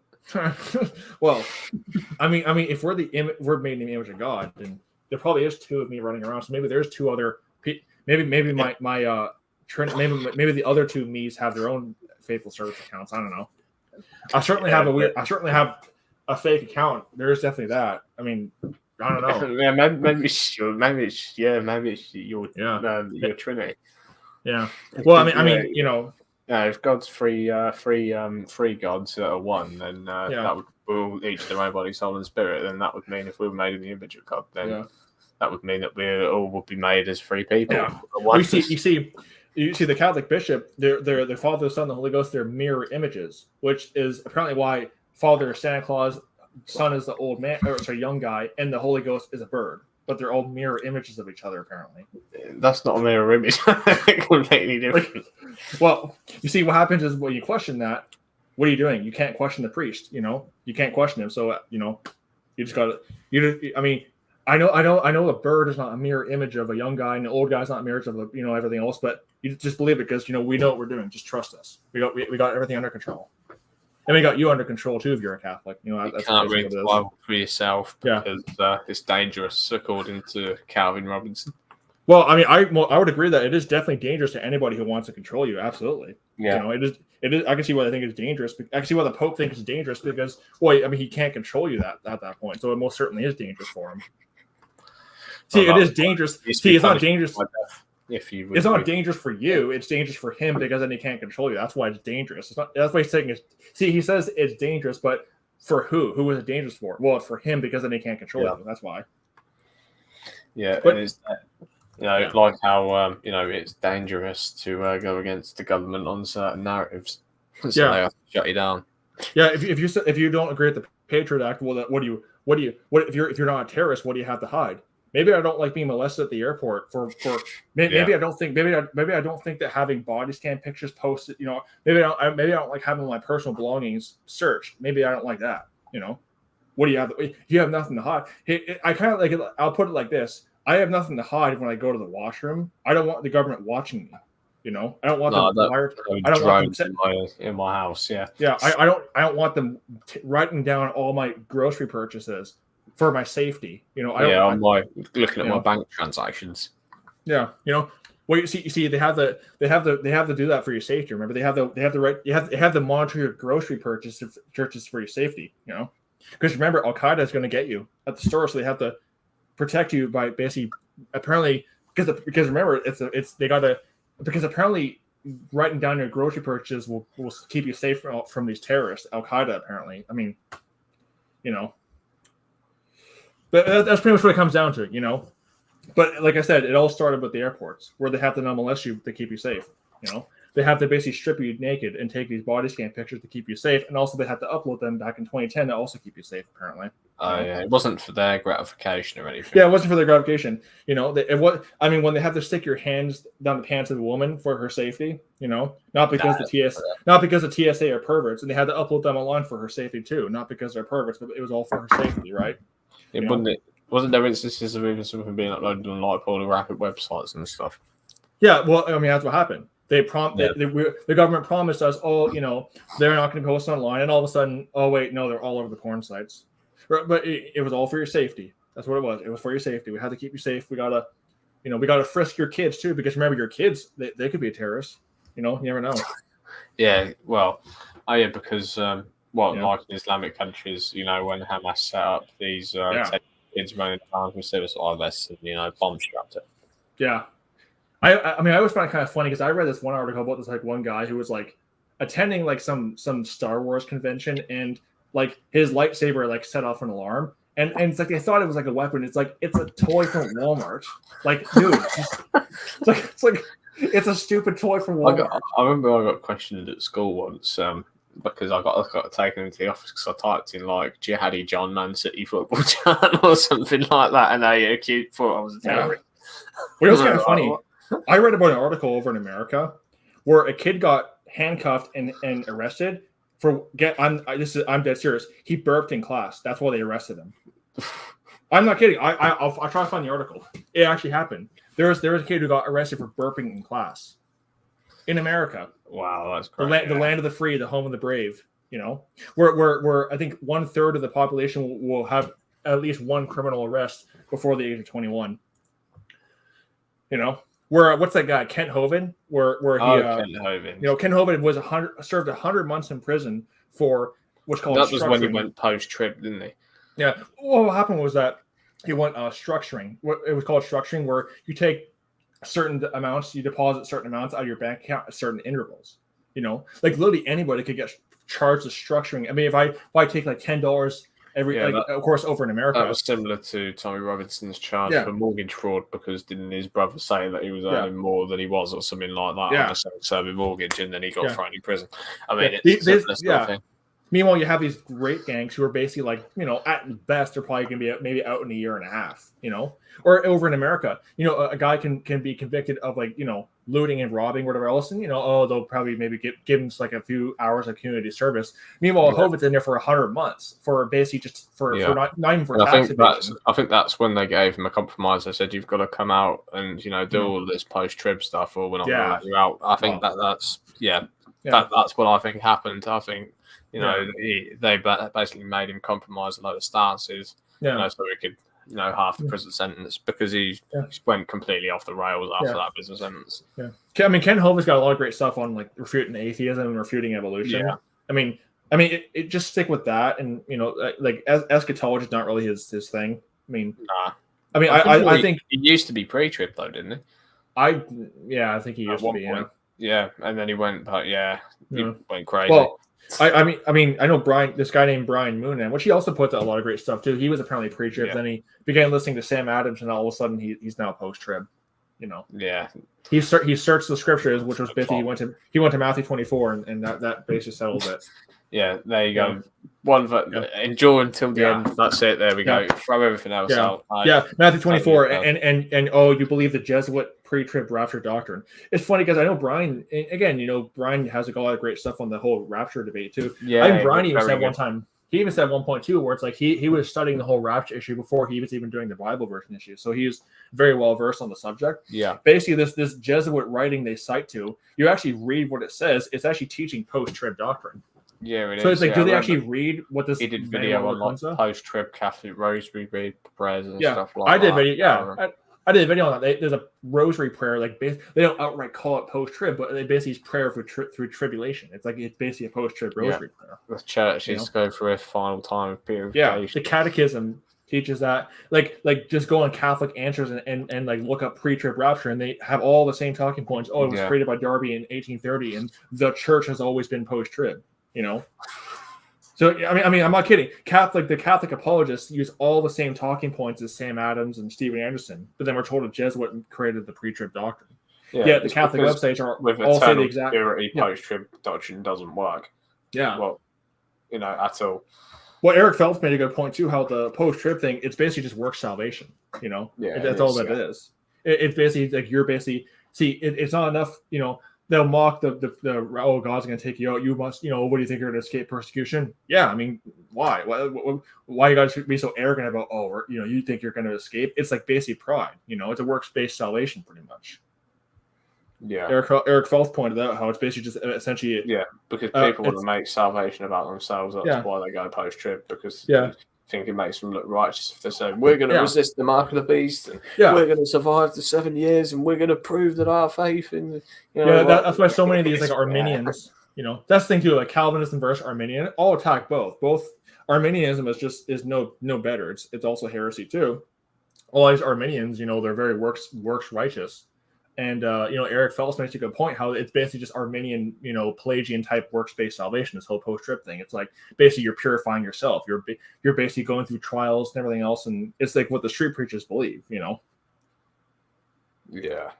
I mean, I know Eric Phelps is kind of like into Calvinism, although he's not really like hardcore. Like he's not like these types who say that like God predestined certain people for hell and everything else. And he understands that, Yeah, I know Eric Phelps is strong on the Jesuit issue.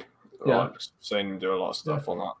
Yeah, I mean, Eric Phelps calls himself a Calvinist. I think it's because that, like there are some Calvinists who are, I think Charles Spurgeon was pretty good. I mean, and Eric Phelps even says too, like Westboro, like Eric Phelps is condemned like Westboro and says like these guys are not like they're nuts and everything else. I mean, that's the thing about Westboro is that like fundamentalism, like most fundamentalists are like readily condemn Westboro because these people are nuts. Even like it's like they're basically. I think they could be a plant to just really make us look bad because they're your stereotypical Hollywood depiction of what a fundamentalist is. When most fundamentalists like will condemn Westboro. Most have actually. That's the thing too. Yeah. But Phelps has condemned them and everything else, and essentially Westboro, they're kind of the ones where they prop them up and look how crazy, look how stupid they are. You talk to an actual fundamentalist, and they're actually intelligent. I mean, like in a sense of like they're not just these like backwards, like just stupid idiots that these Westboro people are. Yeah, like you actually talk to us, like you actually talk to me and ask me about homosexuality. I can give you scientific evidence that it's bad for your health. It's no different. You don't have to just go, haha, lol, fags, lol. Yeah, you're gonna die and go to hell, and God's gonna laugh at and everything else. No, that's wicked to say something like that. God takes no pleasure in the death of the wicked. No. Yeah, and it's kind of funny because it's like well, not funny, but like funny. What I mean by funny is I mean it kind of in a condescending way. That's what I mean by funny.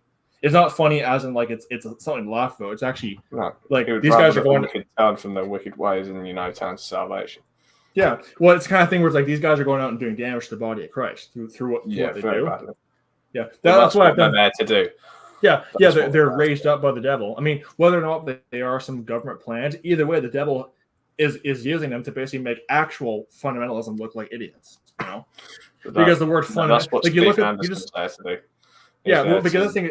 And that's why the new IFB is much worse than Westboro because that's why I've dedicated more time to exposing Anderson than I've done videos on Westboro and exposing their wickedness, but I've done more on Steve Anderson just because of the fact that like even a lot of like secular people are aware of the fact that like most Baptists and even like hardcore fundamentalists have condemned Westboro. Like even the BBC in the documentary about Westboro has said that like even a lot of like conservative Christians have like condemned Westboro and like Rational Wiki. So a lot of like secular atheists are aware of the fact that like conservative Christians are like will condemn Westboro as well.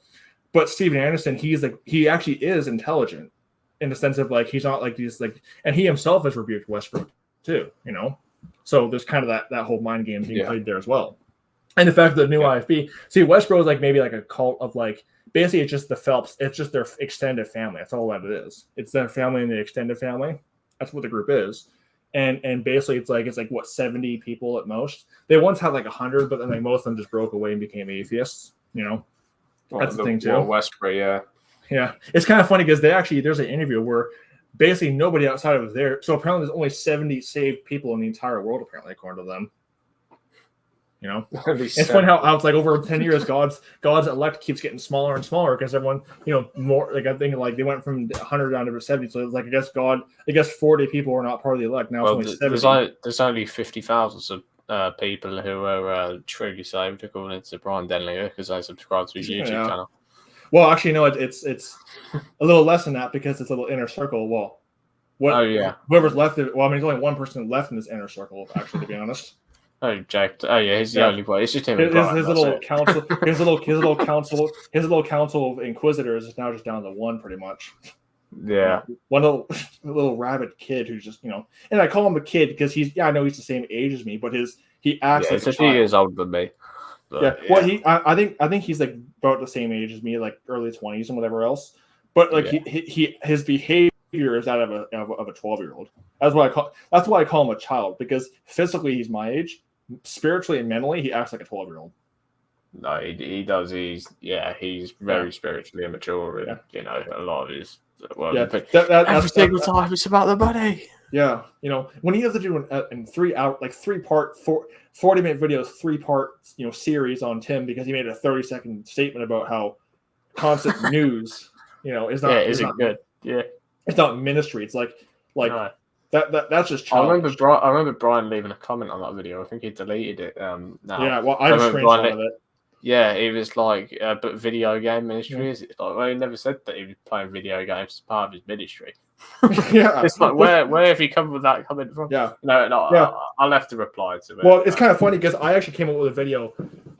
It was a bit sort of in response to that comment almost, but I was showing how Brian used to condemn constant news reporting, but now all of a sudden he's for it. You know, I showed the video back in 2016 where he's condemning Paul Bagley or whatever the guy's name is he's saying.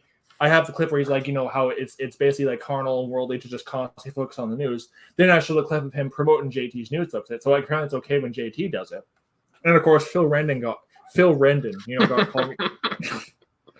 Man, don't even get me started on that. Is he even a real person? I don't know. I just know that personally, I just know that like there are even other Denlingerites who say he's not saved just because of the fact that he literally will reply to anybody who has any kind of disagreement in the comment section and just call them lost. You know? Yeah. I mean, even other people even other people who have been following Brian like for like since the beginning of his ministry, like he's like now calling them lost because they say, hey, I don't agree with you on, you know, the whole flat Earth thing. You know, I'm not going to say you're lost over it. It's not the shape of the earth. It's not a salvation issue. I just don't agree with you. I mean, that's whatever. I mean, I still support your ministry. It's just one area I just don't agree with you on. It's kind of like how Christmas is one area I don't agree with Brian on. Now all of a sudden I'm lost. Yeah. You know, I mean the shape, because you do have some very rabid flat earthers who do make it a salvation issue, and they're wrong. They're wrong for doing that. And I agree with Brian. You know, I just don't agree with the whole like, you know, his rabid globe Earth, but at the same time, too, Brian's not calling people lost who don't agree with them over the. I'm surprised because, but what happens is Phil Rendon will do it for him, pretty much. Yeah, you know?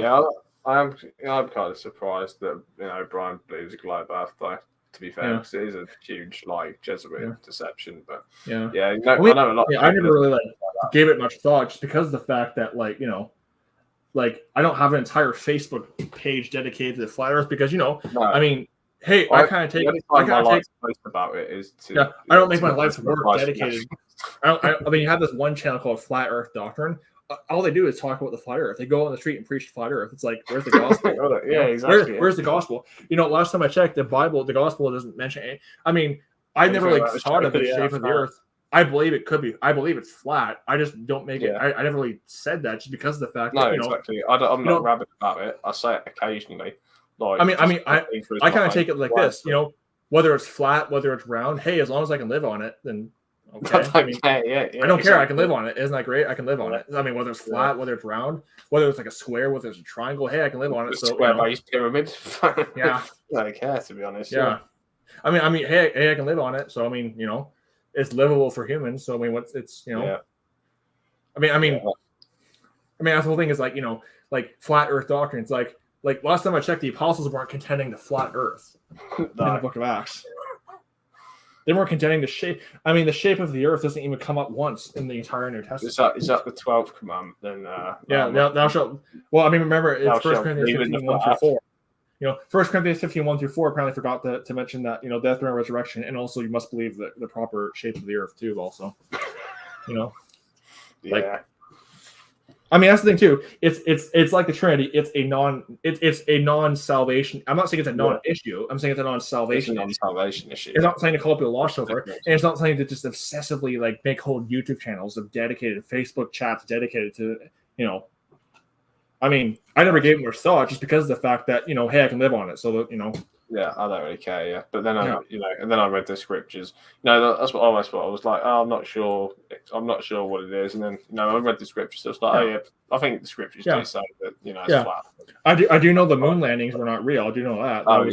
Yeah. I mean, because here's the thing. Think about it like this. Everyone knows that. Yeah.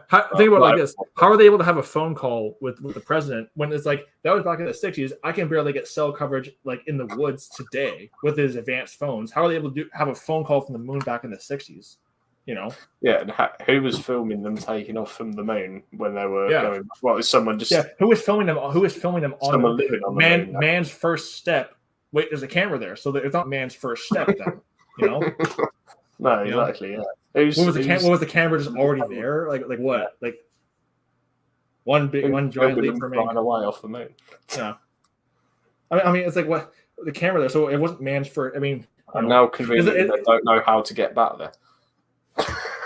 Yeah, they don't know how to get back there. It's like, and also too, it's like supposedly it's like it takes years to get to these places. All these are all their planets. So wait a minute, it takes years. So what? So if it takes so many years. Footage on Mars was from Devon Island in Canada. Yeah, and also I want to ask you too: how are we able to broadcast it from the moon? Phone call, okay, but broadcasting TV from the moon, how does that work? I mean, it's like it'd be like go to the moon. Let's have a live stream. Let's do a live stream from the moon. Yeah, let's do this from the moon. Yeah, let's just see how that works. We can barely even do it with some of the internet connection. Yeah, I'm paying $100, $115 a month for this data, and it's cutting out every so often. Oh, that shows that you make a lot of money from what you do. Yeah, I make so much money, right? I mean, I guess that's why I live from paycheck to paycheck, right? Because I every single time it's about the money. Yeah, coming from the guy who just writes news articles and he'll throw a few Bible verses here and there and everything else, and that's. I mean, and think about like Phil Rendon. It's like I don't know what his deal is. It's like some of the Denlingites think he's not saved. I personally don't believe he's saved just because of how he acts. I don't even think he's a real person. I just think he's a professional commenter. I think he's a troll. YouTube comment. Well, just how he acts is a textbook troll. It's like, I mean, think about it like this: little tit for tat. No, I mean how he acts. He's got no fruit of the spirit whatsoever. He's probably a troll. Most of the videos on his channel though, and he has one of the sharp rebuke to a rep. Well, it's kind of funny. He talks very scripted. I'll put it like that. I've watched a lot of other videos. I watched some of his other videos. He's got a gun pointed to his head. Well, yeah. I mean, he talked very like he almost. There was one video where he stops and like looks at some notes. He's basically reading from a script. That's what it is. Or do you reckon it's the same situation as it was with like Aaron Deering when he was being told what to say about? Yeah. Well, I could be. Well, I mean, Aaron Deering has PTSD now. Apparently, you probably already know. Yeah, that's super bad. But that shows the fruit of it. But even back when I talked to him, he was already showing like the increased anxiety and the hypervigilance and like saying like don't mention Brian or Ruckman's name. Which looking back now, it made sense because it would have been a trigger source for memories, unwanted memories of the abuse. So there definitely was that there. But I mean, Aaron Deering was being told what to say, but Phil Rendon seems like he's just reading from. It's almost like he just looks at Brian's video, writes down the exact wording, and kind of gets it all down, and makes a little video. Christmas is a liberty. He says, "Oh, your will worshippers who condemn Christmas." Really? Because all of his arguments for Christmas are all emotionally based. So it seems like he's the one that's the will worshipper. I like it. I have fun doing it. So it's not because Scripture allows it. It's because you like it. So I mean, how is that not will worship?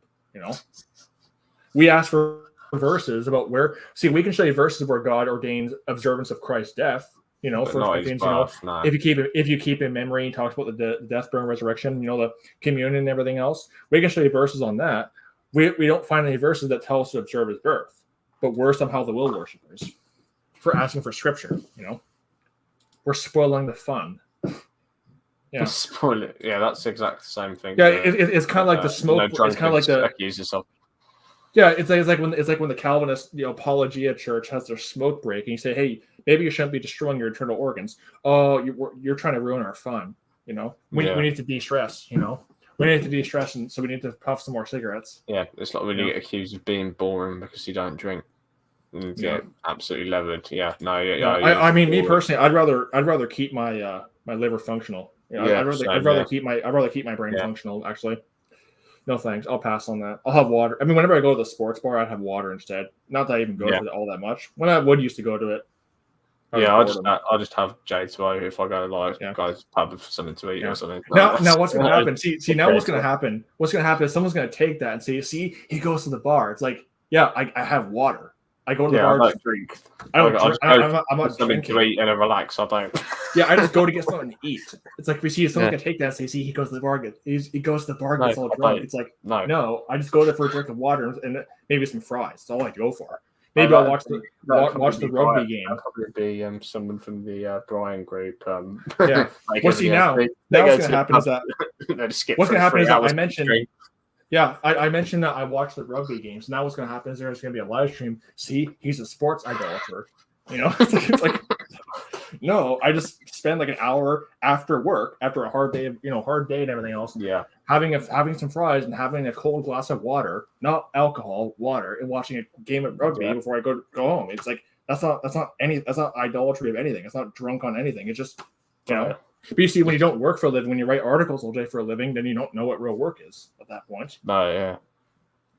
When you be a news, he's not even a news reporter. He's basically citing other articles. He's basically BBC News, but yeah. Well, what Jihad Watch does, right? I mean, he's basically Jihad Watch. He is basically Jihad Watch. Well, and Jihad Watch, I actually like a lot of their stuff. They do have a lot of good stuff on. See, they cover the persecution of the saints and by Islam, which the media refuses to cover. So they're, I do support them on that. They show the brutal reality that the media won't show you about what what living under Islam is actually like, especially for the saints of God. But they also say that Hinduism is peaceful. Yeah, they also they have like every year on the demonic Hindu holiday of Diwali, they wish them a happy Diwali because India is an ally against Islam, even though the fact that India also persecutes Christians too. The Hindus are. I mean, basically, I have enough articles to show you that Hinduism is every bit as terroristic as Islam. There's actually articles I found of Hindu people who make fun of Hindu gods who basically are beheaded by Hindus. Yeah. There's the group called Atheist Atheist group, which they're degenerate atheists, but they made cartoons of Hindu gods and they basically went into hiding because of all the death threats they got. Yeah, and that's no different to the back school teacher over here who who's been in hiding from Muslim mobs because he drew a picture of Muhammad in an RE lesson. Well, there's an article I did a video on it where some teenagers in India got beaten up with sticks because they were quote insulting the gods. Yeah. Like over in India, if you insult the Hindu gods, you'll get the same kind of reaction you get from a Muslim in Pakistan if you made fun of Muhammad. Yeah. Yes, the Hindus are only peaceful because they're the minority. Just like how the Muslims are only peaceful because they're the minority. If the Hindus became a minority, and you notice here in Canada, as they do gain more influence here in Canada, you do start seeing some Hindus becoming more bold. Like there was one video of this Hindu guy in Toronto openly calling for killing Muslims and Sikhs on camera in front of a news camera. Yeah. So you see, as they gain more influence, they do become more bold. Yeah, just like how the Muslims become more bold.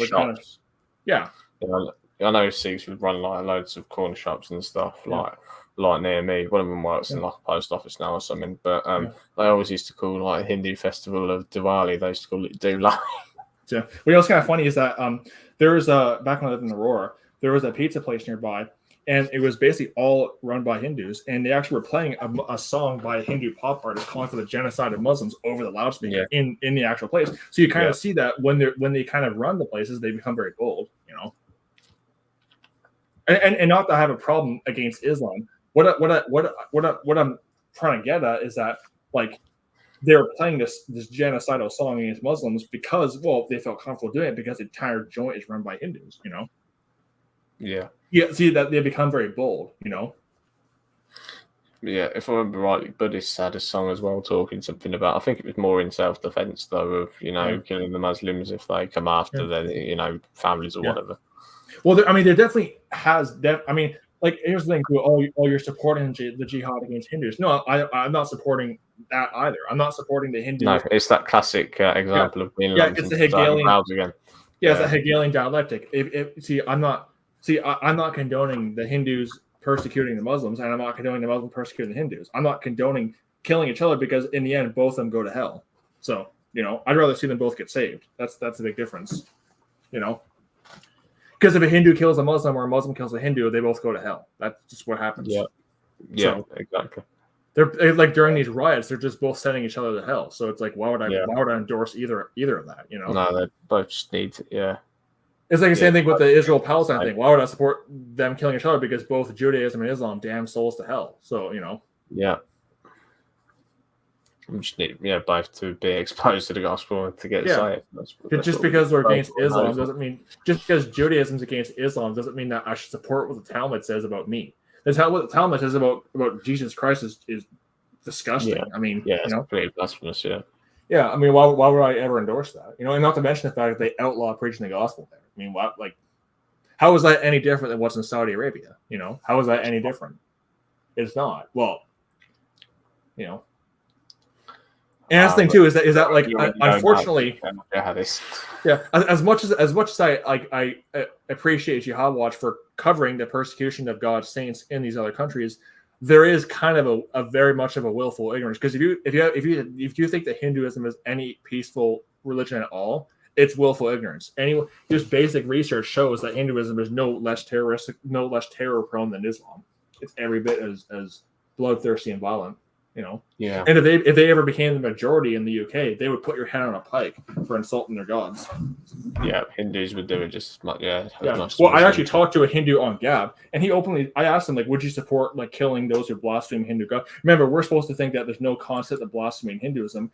This Hindu guy outright told me, I would fully endorse, basically killing those who blaspheme the Hindu God. That's what his wording. That there's no concept of blasphemy in Hinduism, and it's all in the non-Abrahamic religions. It's all to do with one's personal, personal whatever they're trying to say. What's kind of funny because you hear that from Western Hindus. Over in India, they have they'll tell you over in India they won't tell you anything. They'll just kill you. They won't tell you anything. They'll just that's why you have the articles of I mean, whenever says, they don't have that concept, I just say to them, you want me to send you the articles? Because they actually do have that concept, They do have that concept. And if you insult their gods, they'll treat you like a Muslim would if you insult Muhammad, Like I'll say, I tell them, I'm friends with some people in the counter jihad thing, and they kind of, don't like the fact that I say some not nice things about Hinduism. I just tell them, you want me to send you the articles? I'll send you the links. I have a whole document full of the links, I'll send you the links of people who criticize Hinduism who are forced into hiding because of that, Yeah. I'll send you all the videos I've done on that whole subject. I'll send you the videos of these Hindu priests calling for basically them to buy guns and wage holy war in the name of Hinduism, Yeah, they need to defend their mother cow, India, and over in India they have the whole cow protection thing where they basically because beef is whole. I have a clip of a Hindu I have the clip where he's saying he's basically boasting about how I beat this guy up, and he says, "quote I punished the sinner," for hurting the cow. It's like that. That's basically Hinduism for you, there's no Hindu fundamentalism. Yeah, there most certainly is Hindu. I'll celebrate every Diwali by having a burger anyway. So Well, Yeah, I saw funny. I mean, not that I support Ruben Israel and his little group, but they went to this one Hindu event and they actually were wearing cow suits. Which it's like because like I mean, of course, I don't really agree with their heresies, but like they went to this Hindu event and they're saying how we got and they're even saying too how they were pointing out the fact that like you go after the cow, they can get pretty aggressive. So like they're like even the street preachers said like even in America, if you preach these Hindu events and you start going too much against their deities, they can get pretty aggressive. So I mean, so they said maybe we'll just wear some cow suits and maybe they'll leave us alone. So they did that and said, hey, they're leaving us alone, so maybe it's working. So and there's there was big problems in the up the road from me in Leicester. I only live like 40 minutes away because I'm in Northampton, so which is far from Leicester. Well, it's kind of funny. There, you know how they have the thing of these Islamic schools like preaching like Islamic terrorism. Well, there's a documentary of Hindu schools basically doing the exact same thing, basically preaching Hindus that like the Western world is the enemy of India and everything else, and that basically the Christians and the Muslims and the Buddhists, they hate the Buddhists too, by the way. They don't like the Buddhists either. There's a BBC documentary where they had a little hidden camera where basically these Hindu school teachers were like basically injecting these Hindus to like hate anything about the West because they colonized India and basically like the enemies of they basically were like making fun of Buddhism, like the Buddhism is just a plagiarism of what we believe, and like, oh, you support Buddhism? No, I don't. It's always like you always have a kind of this thing where you're lumped into one side. So I did a video about Buddhism and everything else. It's but they're trashing Buddhism, they're trashing Islam, they're trashing Christians, of course. I mean, how that's no different than what the Muslims do. They have their little secret enclaves and everything else, and so the Islamic schools that got shut down in the UK. I know it's a pretty big YouTuber called Joe Weller over here. Oh, yeah. He did a video where he explored this like abandoned Islamic extremist school.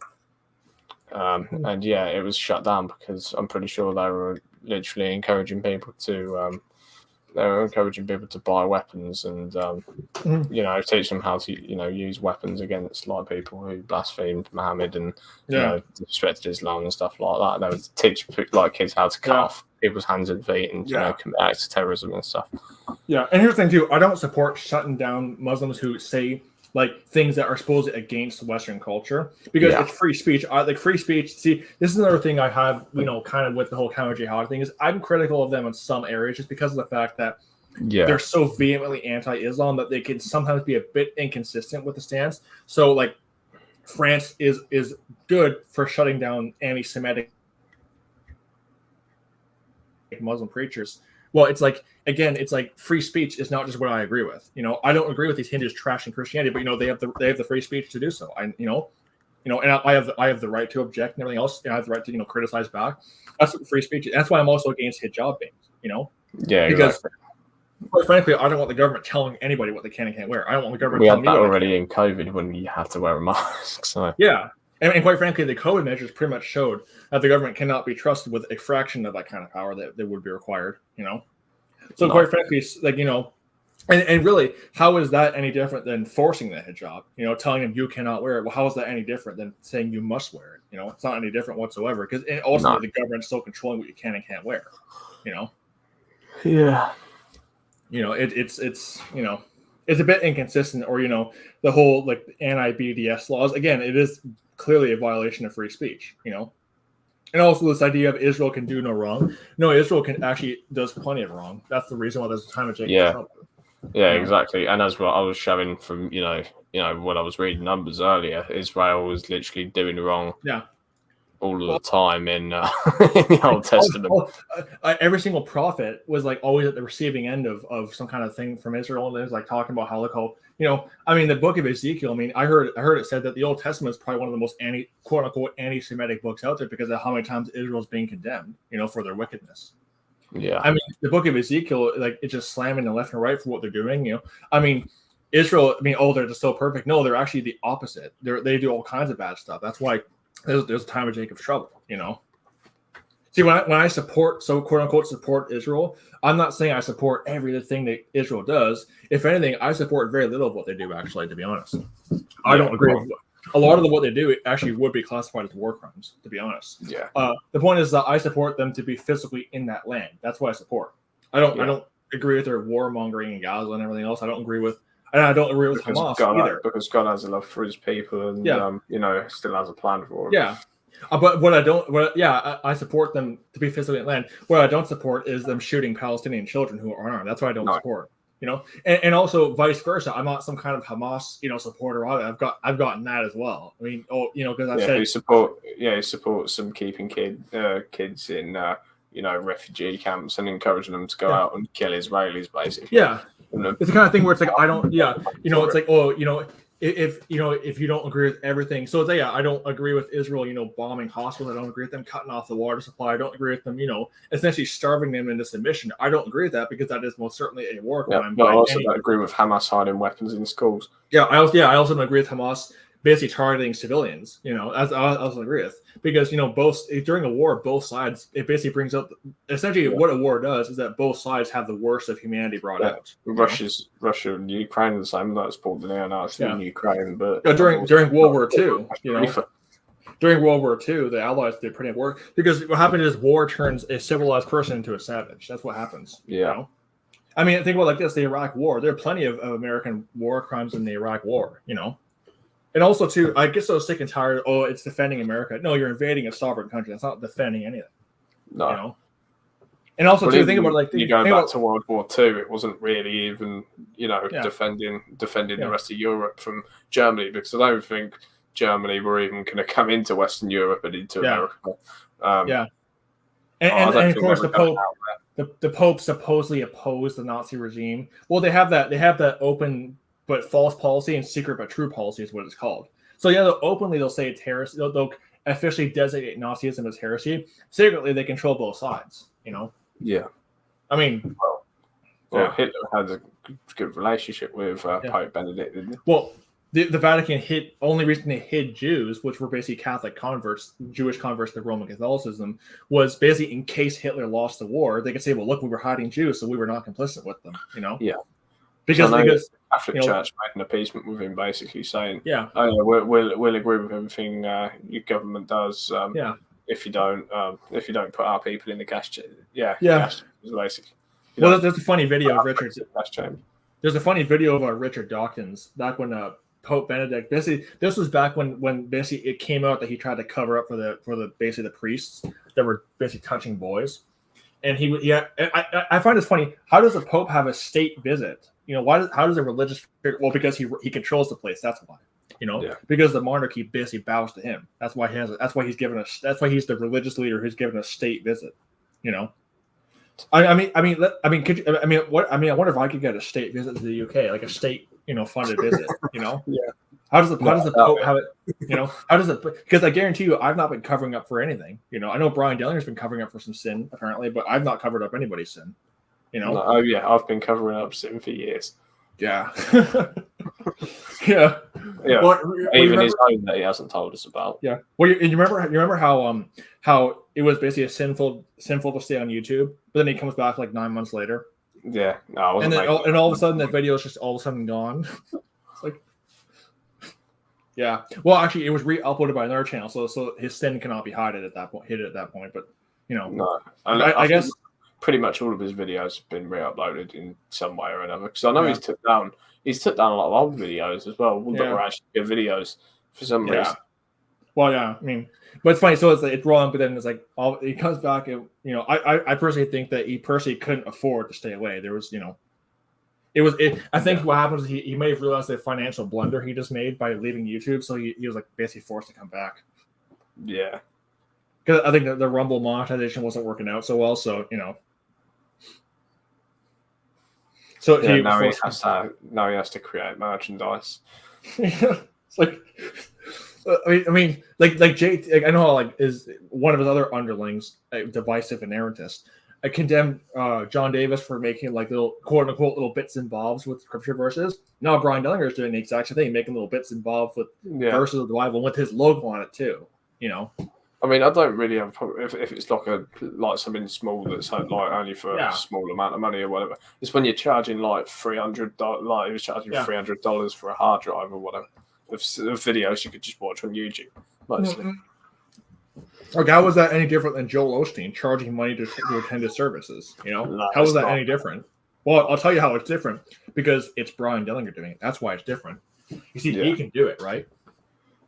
Yeah. And if you don't agree with it, if you object to it, well, you see what's going to happen is he's going to issue his papal decree and send his Grand Inquisitor to blot your name out of the Book of Life until further notice.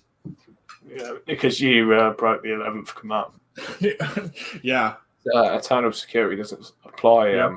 The 11th commandment, it applies in every dispensation, and eternal security doesn't apply to it.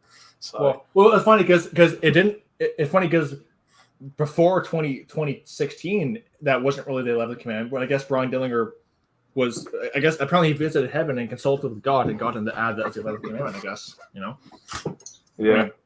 That was when. Well, to be fair, 2016 was probably when I noticed around the end of 2015. Actually, I know that they are good videos. The Preacher Brad scripture in every Pauline epistle. Yeah.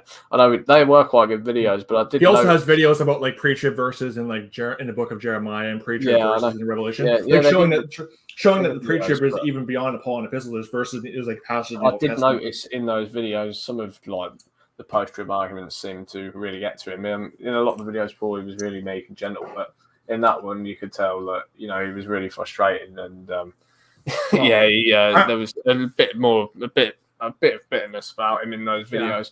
And I started to notice it gradually from around the end of 2015, 2016 onwards. It was sort of a slow thing that was creeping into some of his videos. Then by 2018 it got bigger, 2019 even bigger, 2020 you just hit rock bottom, and that was when now it's to the point where it's like if you disagree with him and say anything about it, you're now lost.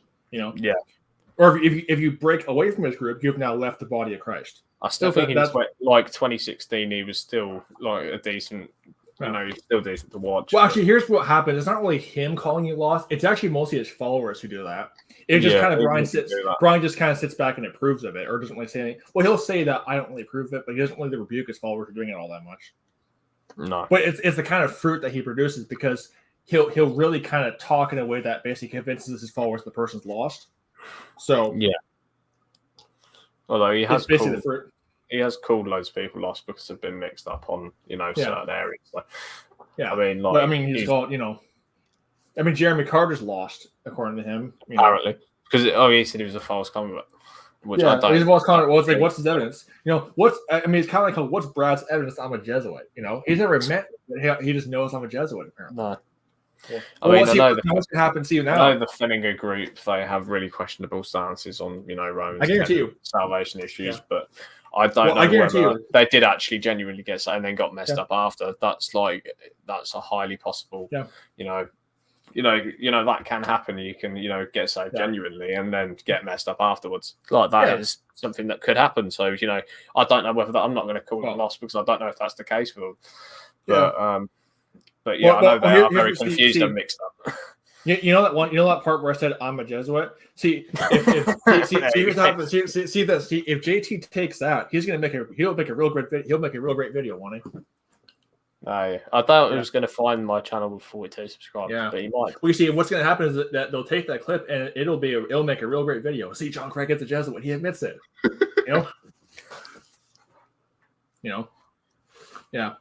Yeah, Andy goes to the pub. He said it earlier. He watches rugby and drinks at the bar. Yeah, I drink water. That's what I do. Cut that part out. It's like how Anderson takes Gip. Let's take clips of Gip, like that sermon where Gip did that 3-part sermon refuting Anderson. Anderson didn't address any of the scripture. All he did was take like little snippets out of context and had a compilation. Sam Gip obsessed with Steven Anderson.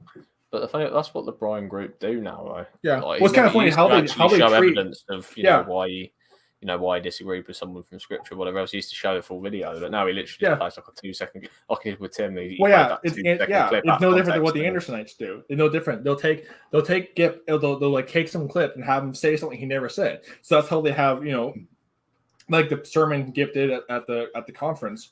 it was a 3-part sermon, like total 3 hours of preaching, just totally demolishing Anderson's heresy. And Anderson doesn't address any of the scriptures that prove that God is not, like all the verses in Jeremiah and Ezekiel and everything else where God's not done with Israel. He doesn't address any of it. All he does is just look how obsessed. Look how many times Gip mentions my name. He's obsessed with me. It's like no, he's rebuking you. That's what he's doing. And Gip points it out. Gip points out the fact that he doesn't. Gip's like notice how he doesn't address any of the verses. All he does is just take little clips and have me say stuff I never said. He'll have Gip committing some kind of blasphemy that was never really implied all that much. Isn't Sam Gip, according to Brian, supposedly a false convert as well, or something? Because he disagreed on something he taught once, or something. Well, you know what happened is that they say Sam Gip denies that Jesus is the Messiah. No, the clip says my Messiah because he's not the Messiah to the Gentiles. Gentiles were never promised the Messiah. Yeah, I mean that's what he said. He's not denying Jesus is the Messiah. See, that's what they try to do. They basically they kick clip and have you say something you never said.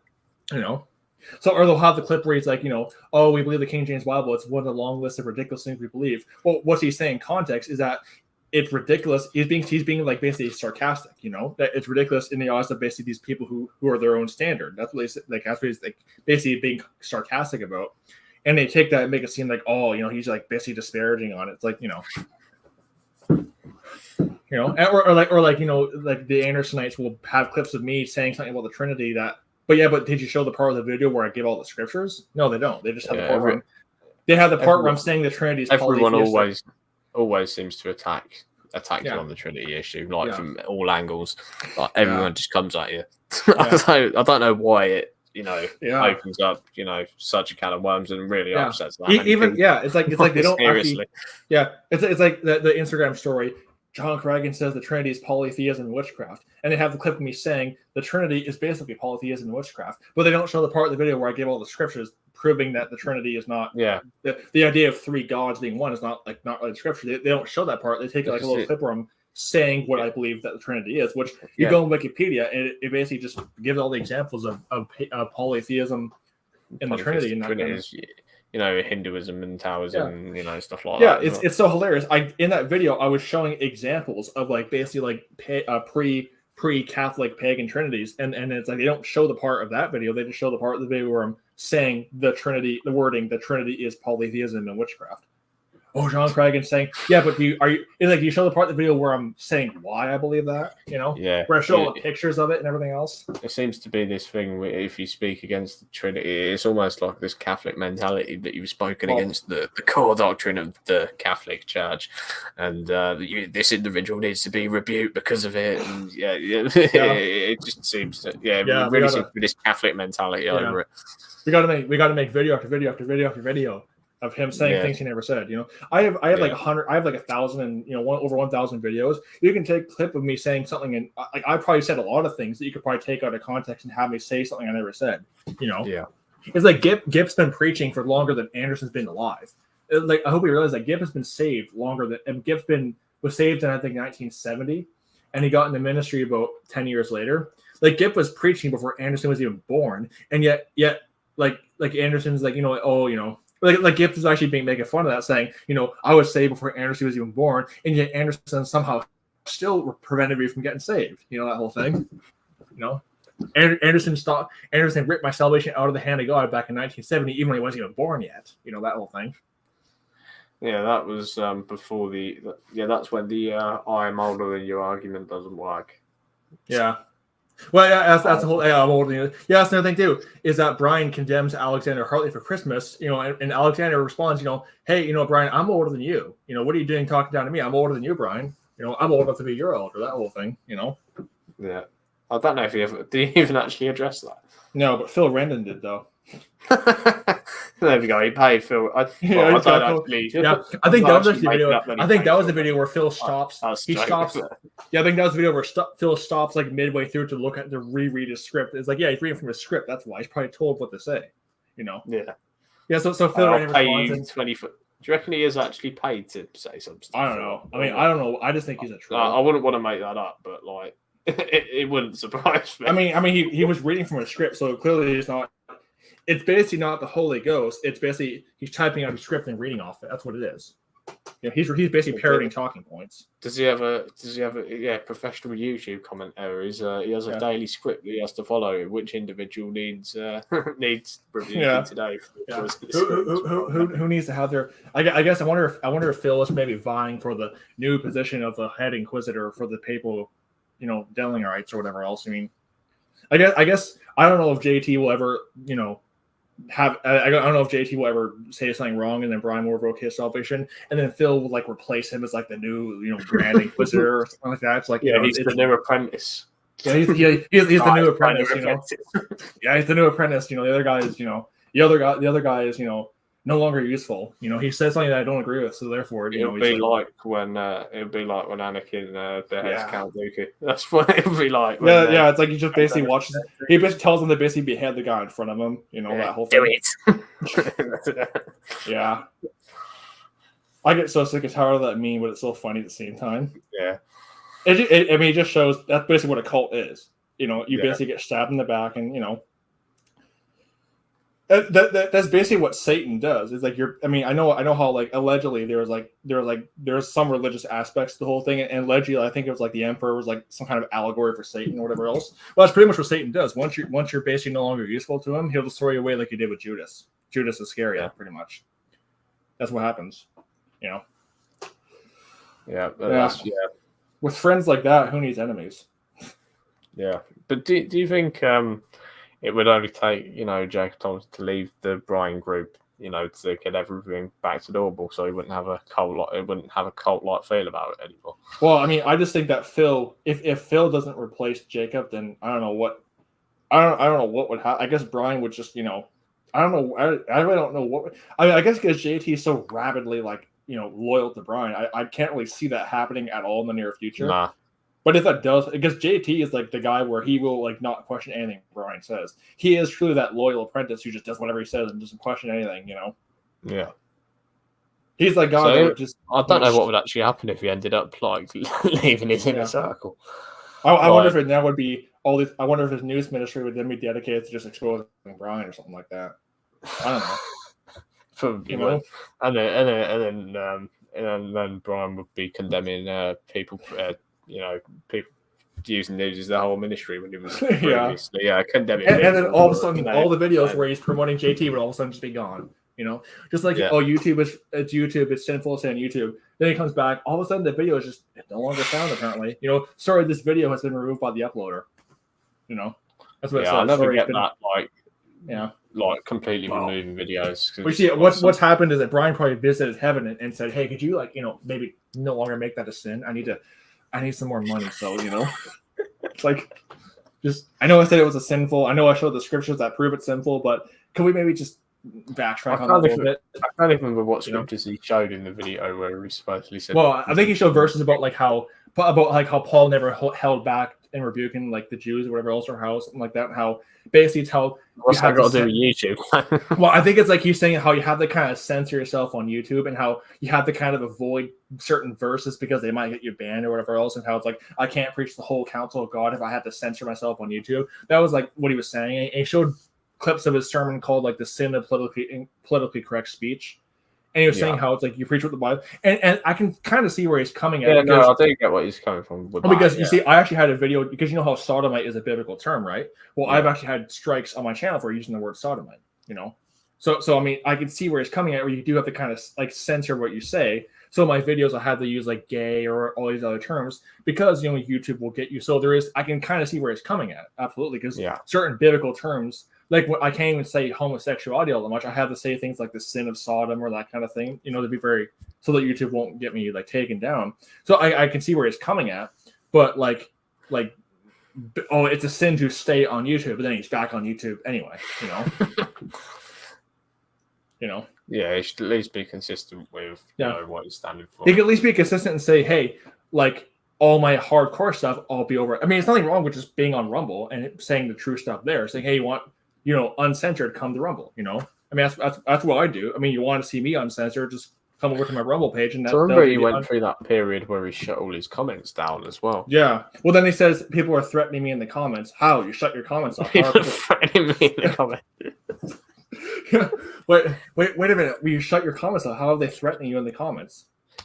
You know, But I don't think anyone is actually threatening him in the comments. I don't see people in the comments talking about how they're going to go to his house and like kill him or anything. wow. It's just people voicing disagreements in the comments. Yeah, I mean, how do they find him?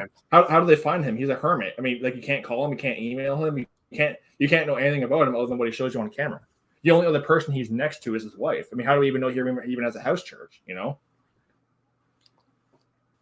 Yeah, I don't actually. But it's like it's like that account on Ed's video. It's like, oh, it has Husky 394 Space XP. It's Ed impersonating me. You know, you're being reported for harassing my ministry. It's like, how do you know that's Ed? It could be anybody. Yeah, that could be anyone. It could be anybody. You know, I mean, how do you know? It's like, it might not even be someone from that group. Yeah, and also think about too. It's like when you put yourself online, from halfway across the world. Like I kind of look at it like this: like when you put videos online saying controversial things, expect to be criticized. That's just what happens. Yeah, you know, even YouTubers who are just gamers. I mean, not just saying controversial things, just putting yourself online can lead to criticism. That's just part of putting yourself out there. You know. Yeah. Exactly. I mean, people who are on. I've seen cosplayers on Instagram who get like weird little messages from like, you know, perverts and everything else. It's just happens. I mean, of course, when I was, you know, a lost person, I used to follow a lot of cosplayers. I was wanting to get into that myself, but I couldn't afford it. Obviously, it can be very expensive. Who would you have wanted to? Who did you want to cosplay? I don't know. I just wanted to be like a crusader kind of. I just have a crusader. I wanted to buy a helmet. I was like $1,000. You see, that's going to be taken out of context now. He's a crusader for the Catholic Church. He proves a Jesuit. Yeah. You see, JT is going to have a lot of good clips. He's going to make a really great video, won't he? You know, John Cragen wickedness compilation or something like that. It's like he goes to the bar. He's a Jesuit. He wants to be a crusader. You know, it's like, you know, it's like I'm a crusader watching rugby. Yeah, I watch rugby. You know, I'm a sports idolater. He loves Star Wars. You know, no, I loved past tense when I was 11. That was like what? I mean, who wouldn't when they're 11? But the point is, here's the difference though. I'm not 11 anymore. I'm 21. See, things change in 10 years, JT. Yeah, exactly. You know. Oh, you know, now what's happy is he's gonna take that clip. Look how arrogant John is. Look how arrogant he is. You know, that's what's gonna happen. You know. What, and he's not? Yeah, I mean, why not? I mean, you gotta have a video. You gotta have a subject for your video, dude. You gotta. Yeah, I mean, you gotta have a compilation of stuff I've said that I was not saying. I was, you know. Yeah, I highly doubt anyone will make a video on this stream though. Yeah. I know that what's gonna happen is that they made a video on Shepherd's Ambassador. Brian made a video on Shepherd's Ambassador and he had 62 subs. So. You know, I find it weird. Possible. Why is Brian I never like Flint Truth channel? I never even like knew about the guy that much until Brian does a live stream about the guy. I saw him around in the comments on like Fenninger videos. And stuff. It's the kind of thing where like you search the videos about Brian Dellinger, a lot of his stuff comes up. I never really knew the guy's channel name until Brian mentioned it, you know. No. And it turns out the guy used to be a follower of Brian. Well, it's kind of funny because a lot of the accusations he throws at Brian are stuff that Brian will accuse others of. But now that Brian's the receiving end of it, now it's all of a sudden bad, you know? Yeah, I don't know what happened with Shepherd's Ambassador when he followed. But it's probably another case again of him following Brian and then him, getting completely messed up doctrinally and going up to other doctrinal stances just because Brian's against it and just for the sake of being in opposition to Brian. I think that's it's like if Brian's against it, then it must be good, you know. If the Catholics are against it, it must be bad unless it's Christmas, of course. That's the one exception, you know. Brian knows as Catholic. He admits that Catholics in his area celebrate it. He knows that they're into it. But you see, that's the one issue of liberty, you know. Halloween's bad because it's Catholic, but Christmas is bad even though it's Catholic. Christmas is good even though it's Catholic. But if you now what's going to happen now? JT's going to have John Cragen admits Christmas is good despite the fact that it's Catholic, you know. Yeah. At least if he ever did actually make a video on this, it'd be a good laugh. Yeah, it'd be a good laugh. It'd give me a bit of entertainment. Yeah, all the compilation of me saying things I never actually was saying, you know. See, that's the thing. You can take a clip out of a 3-hour live stream and have us saying things that we weren't saying. You know, like JT, the 8-hour live stream. I jumped in maybe about 4 hours into it. I wasn't even. I just re-uploaded it because I didn't like chop But it up. he didn't actually show the live stream. Like He didn't the actually Alien show it. live He didn't stream. actually show the videos I made. It's just, oh, look how he's attacking Brian. He is a former Denlinger, right? And now he's attacking Brian and everything else. And So he's part of the Finnegan group. He's jumped straight Yeah, into yeah. the Finnegan group. yeah, because they left comments and it's like, Yeah, because Robert Breaker commented on one of your videos. yeah, Robert Breaker comments says now I'm following Breaker. It's like, no, he left a comment. That's what happened. Right. That doesn't mean Happens. I support It's like Robert same thing when. It's the same thing when these neo-Nazis repost my thing on Goyim TV, as it was called. Well, it's like I can't control what other people do with my stuff. I can't control. I put it out in public. I have it on Creative Commons. I can't control what somebody in America does. I can't control that. Like there's nothing I can do about that. If it's Creative Commons, I can't even file copyright because it's Creative Commons. At that point, it's like anybody can repost it. I can't control that, and quite frankly, what a grown adult does, they can do their own thing. If a grown adult in America reposts my thing, I whatever. They're responsible for what they do.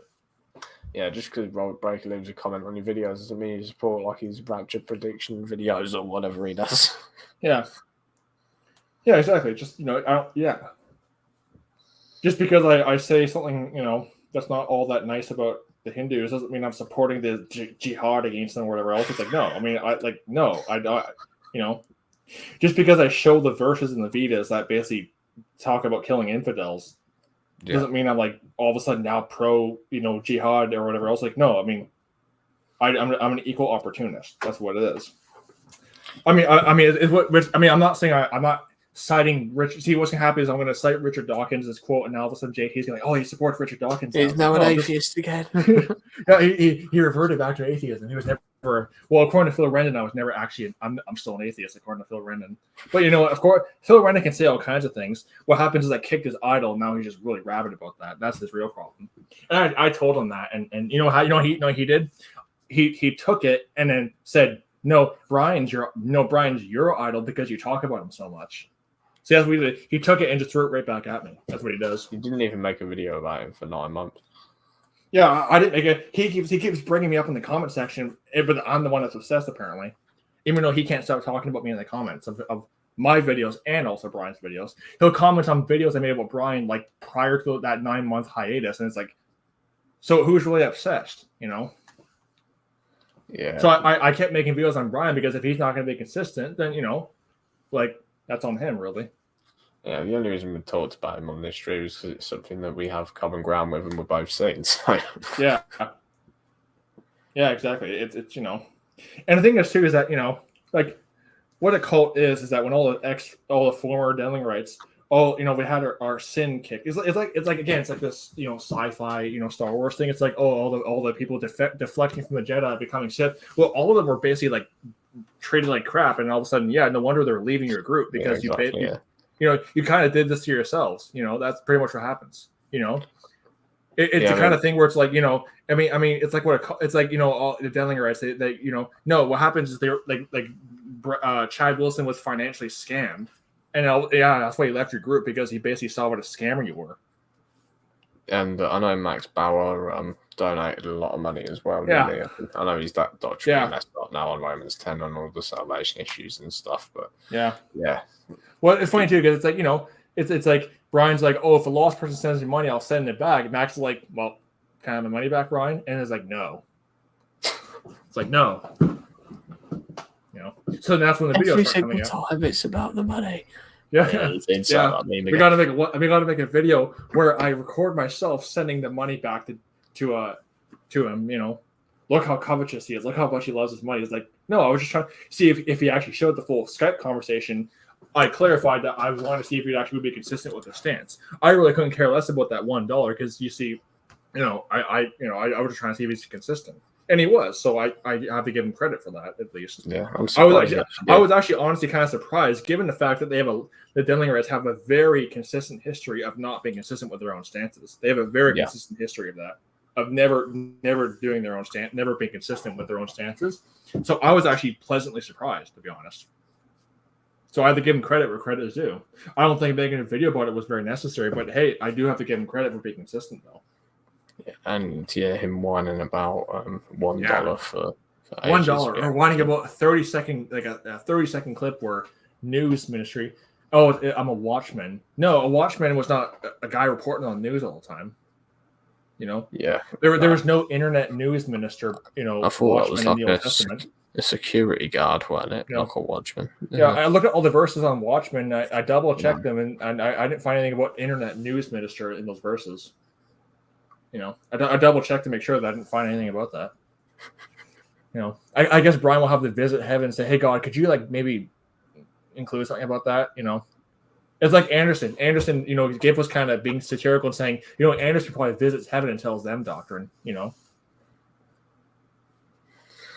It was like that conference that Gibb does where it's like basically it's like Anderson like does that video where it's like yelling about, oh, Gibb is so demonic, Gibb is evil, and you know it's like and this is how obsessive Anderson's group is, calling down the list of churches that Gibb is going to speak at and like threatening them if they don't cancel Gibb. Like at one point Gibb said that, you know, one of the pastors they called was like Anderson himself called the guy and says, cancel Gibb or you're going to be sorry. It's like that's a threat. Really, I mean, but they're calling down all the churches, and as far as I'm concerned, they're still doing that. Any church that Gibb is scheduled to speak at, because he has his itinerary on his website, any of the Baptist churches he's invited to speak at, because you know they're independent Baptists, they can invite whoever they want, you know. But apparently now they have to get their speakers cleared with Anderson now. Apparently, you know.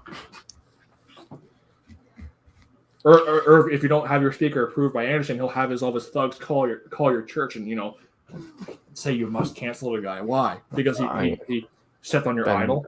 Ben the Baptist or whatever his name. Yeah, that little Benny boy. You know that guy. Yeah, he's a. I mean, to be honest, he puts JT to shame in terms of like just anger and bitterness. Like he actually cusses like at the guy, like the phone call I showed, the recording of the phone call. Like the fact that the profanity just came so easily out of his mouth, it just shows me that he probably cusses a lot like off camera. You know? Yeah. Because you see, like when I was an atheist, I cussed a lot, and it came out easy because you do it all the time. It just comes out like it's part of your vocabulary. Yeah. Yeah. You know? Before I was saved, I used to use it like 16 times a sentence. Now I literally. Yeah. I'll admit, I still cuss now. Now what's going to happen is JT's going to take that and have me say I still cuss now. It's like, see, he still swears. He's still an atheist. He still talks like one. Yeah. But what happens is that I will admit that I do sometimes let out a profanity if I maybe stub my toe, maybe if I hurt myself or whatever else, and it's really painful. It just comes out. You know, it's you know I'm not proud of that. I'm not condoning that. I'm not justifying that. It's wrong. It's wicked. You know, the tongue is you know, what does the verse say in James? Like a fiery. It spreads a lot of wildfires. Yeah. It's basically it's a very wicked thing, and you know. It's something I'm ashamed of. You know, that's a big difference between a lost and saved person, is that the saved person, while it does happen, they're not proud of it. That's the big difference. But the fact that Ben the Baptist just lets it out so easy is probably because he does it a lot behind the scenes, you know? Yeah. And he's telling the guy, why don't you kill yourself? You know? Yeah, wonderful fruit right there, little Ben the Baptist. Wonderful fruit right there. Comment saying, you know, you should get the COVID jab and yeah. Like, yeah, exactly. I mean, how is that any different than the new IFB? Well, it's not. The only difference is that it's Denlinger's group doing it. That's the only difference. The only difference is the group doing it. Is not the new IFB. That was like Uriah G1611 or what? Yeah, that guy is a real piece of work. I've screenshots of him that will make you cringe. And he has comments saying he has comments saying basically just saying you're lost. It's like, why? And he's like, you're rebuking a man of God. What? Oh, I kicked your idol. That's why you think I'm lost? No, you're rebuking a man of God. No, I kicked your idol. That's why you think I'm lost. You know, but you know, but it's kind of funny because you know Ben the Baptist is like, you know, why don't you kill yourself? And then the guy who ran that Reason Files channel, apparently he actually got murdered. Apparently he there was like some hit and run or whatever else outside of a store, which you know is a very, very unfortunate. Well, of course, the new IP comes out and is mocking it. It's the judgment of God upon everything else. Yeah. That's the fruit of the new IFB for you. Yeah.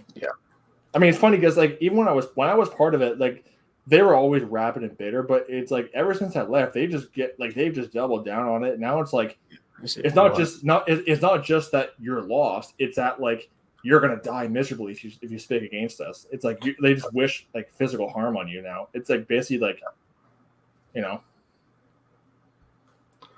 Well, it's nearly midnight here though anyway, so. Wow. It's Monday. Yeah. Again, it's been like a 3 hour 45 stream. It doesn't feel like it at all because it just flies by. We've Yeah. talked, for so long. Yeah, Yeah. the new IFB, how they reacted to Fannin when he went against Pope Anderson was no different than how they reacted to him when he went against Pope Brian.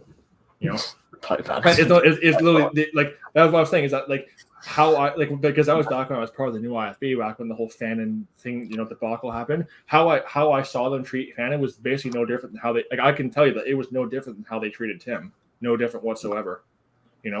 He went against Anderson, and all of a sudden, all the guys just turn against him, and now he's all just cast out and everything else. And they're still attacking him now. They're still making sermons against him now, kind of like how they're still attacking Tim now. Yeah, even though it's not even on YouTube anymore. Yeah, it's no different. Yeah, Fannon's trying to do his own thing. Fannin hasn't mentioned Anderson for like 2 years now, and they can't stop talking about Anderson. Like the Jonathan Shelley, I call him Steve Anderson Jr. because he looks like a clone of Anderson. It's like it is really funny, but he's the guy that was essentially picked by Anderson, which like I thought they're an independent Baptist church. Why is Anderson picking the pastors for them? That's weird, but don't question it. Just submit to the authority, submit to the man of God. Submit to the holy man of God. But basically, he picks the pastor, and that was actually one of Fannin's criticisms. If we're an independent, I know we're a satellite church, which that whole thing is. I don't really see any scripture for that, but if we're the satellite church of Steadfast.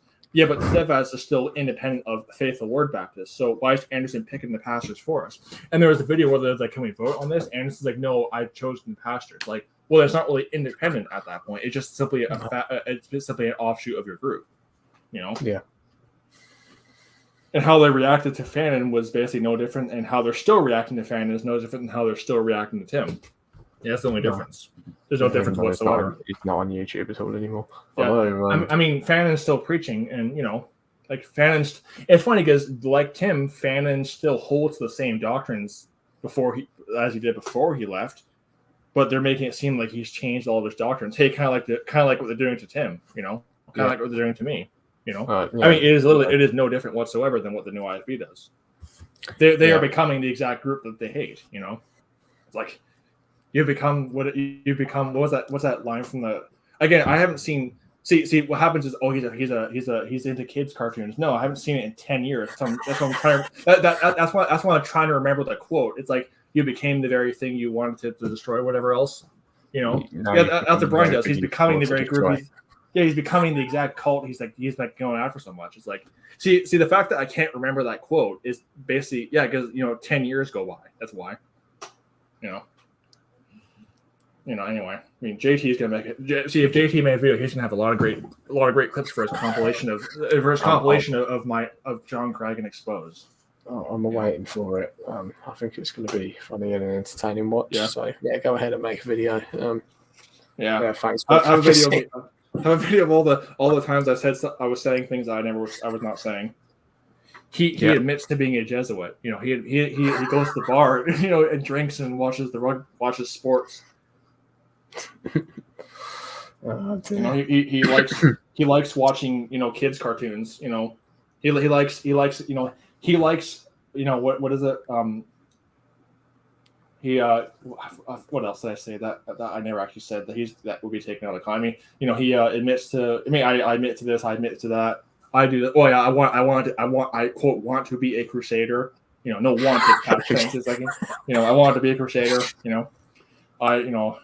All this other stuff. I mean, it'll be a real great like Robert Breaker compilation. Like John Craggan heresy compilation. It's like. Yeah, the Robert Breaker one did bring up some valid points, I think. But But it brought some valid points. I mean, Robert Breaker is still, from what I understand, still doesn't believe in calling upon the name of the Lord, which is. No, he's completely messed up, and he does all these rapture prediction videos. It's weird. Yeah, there definitely is a lot of that, but you sound like you're kind of tired. I should probably let you go to sleep. I don't want to keep everyone awake. It's nearly midnight, so. Yeah, I've actually been up since like 4, so I'm actually honestly getting kind of tired myself.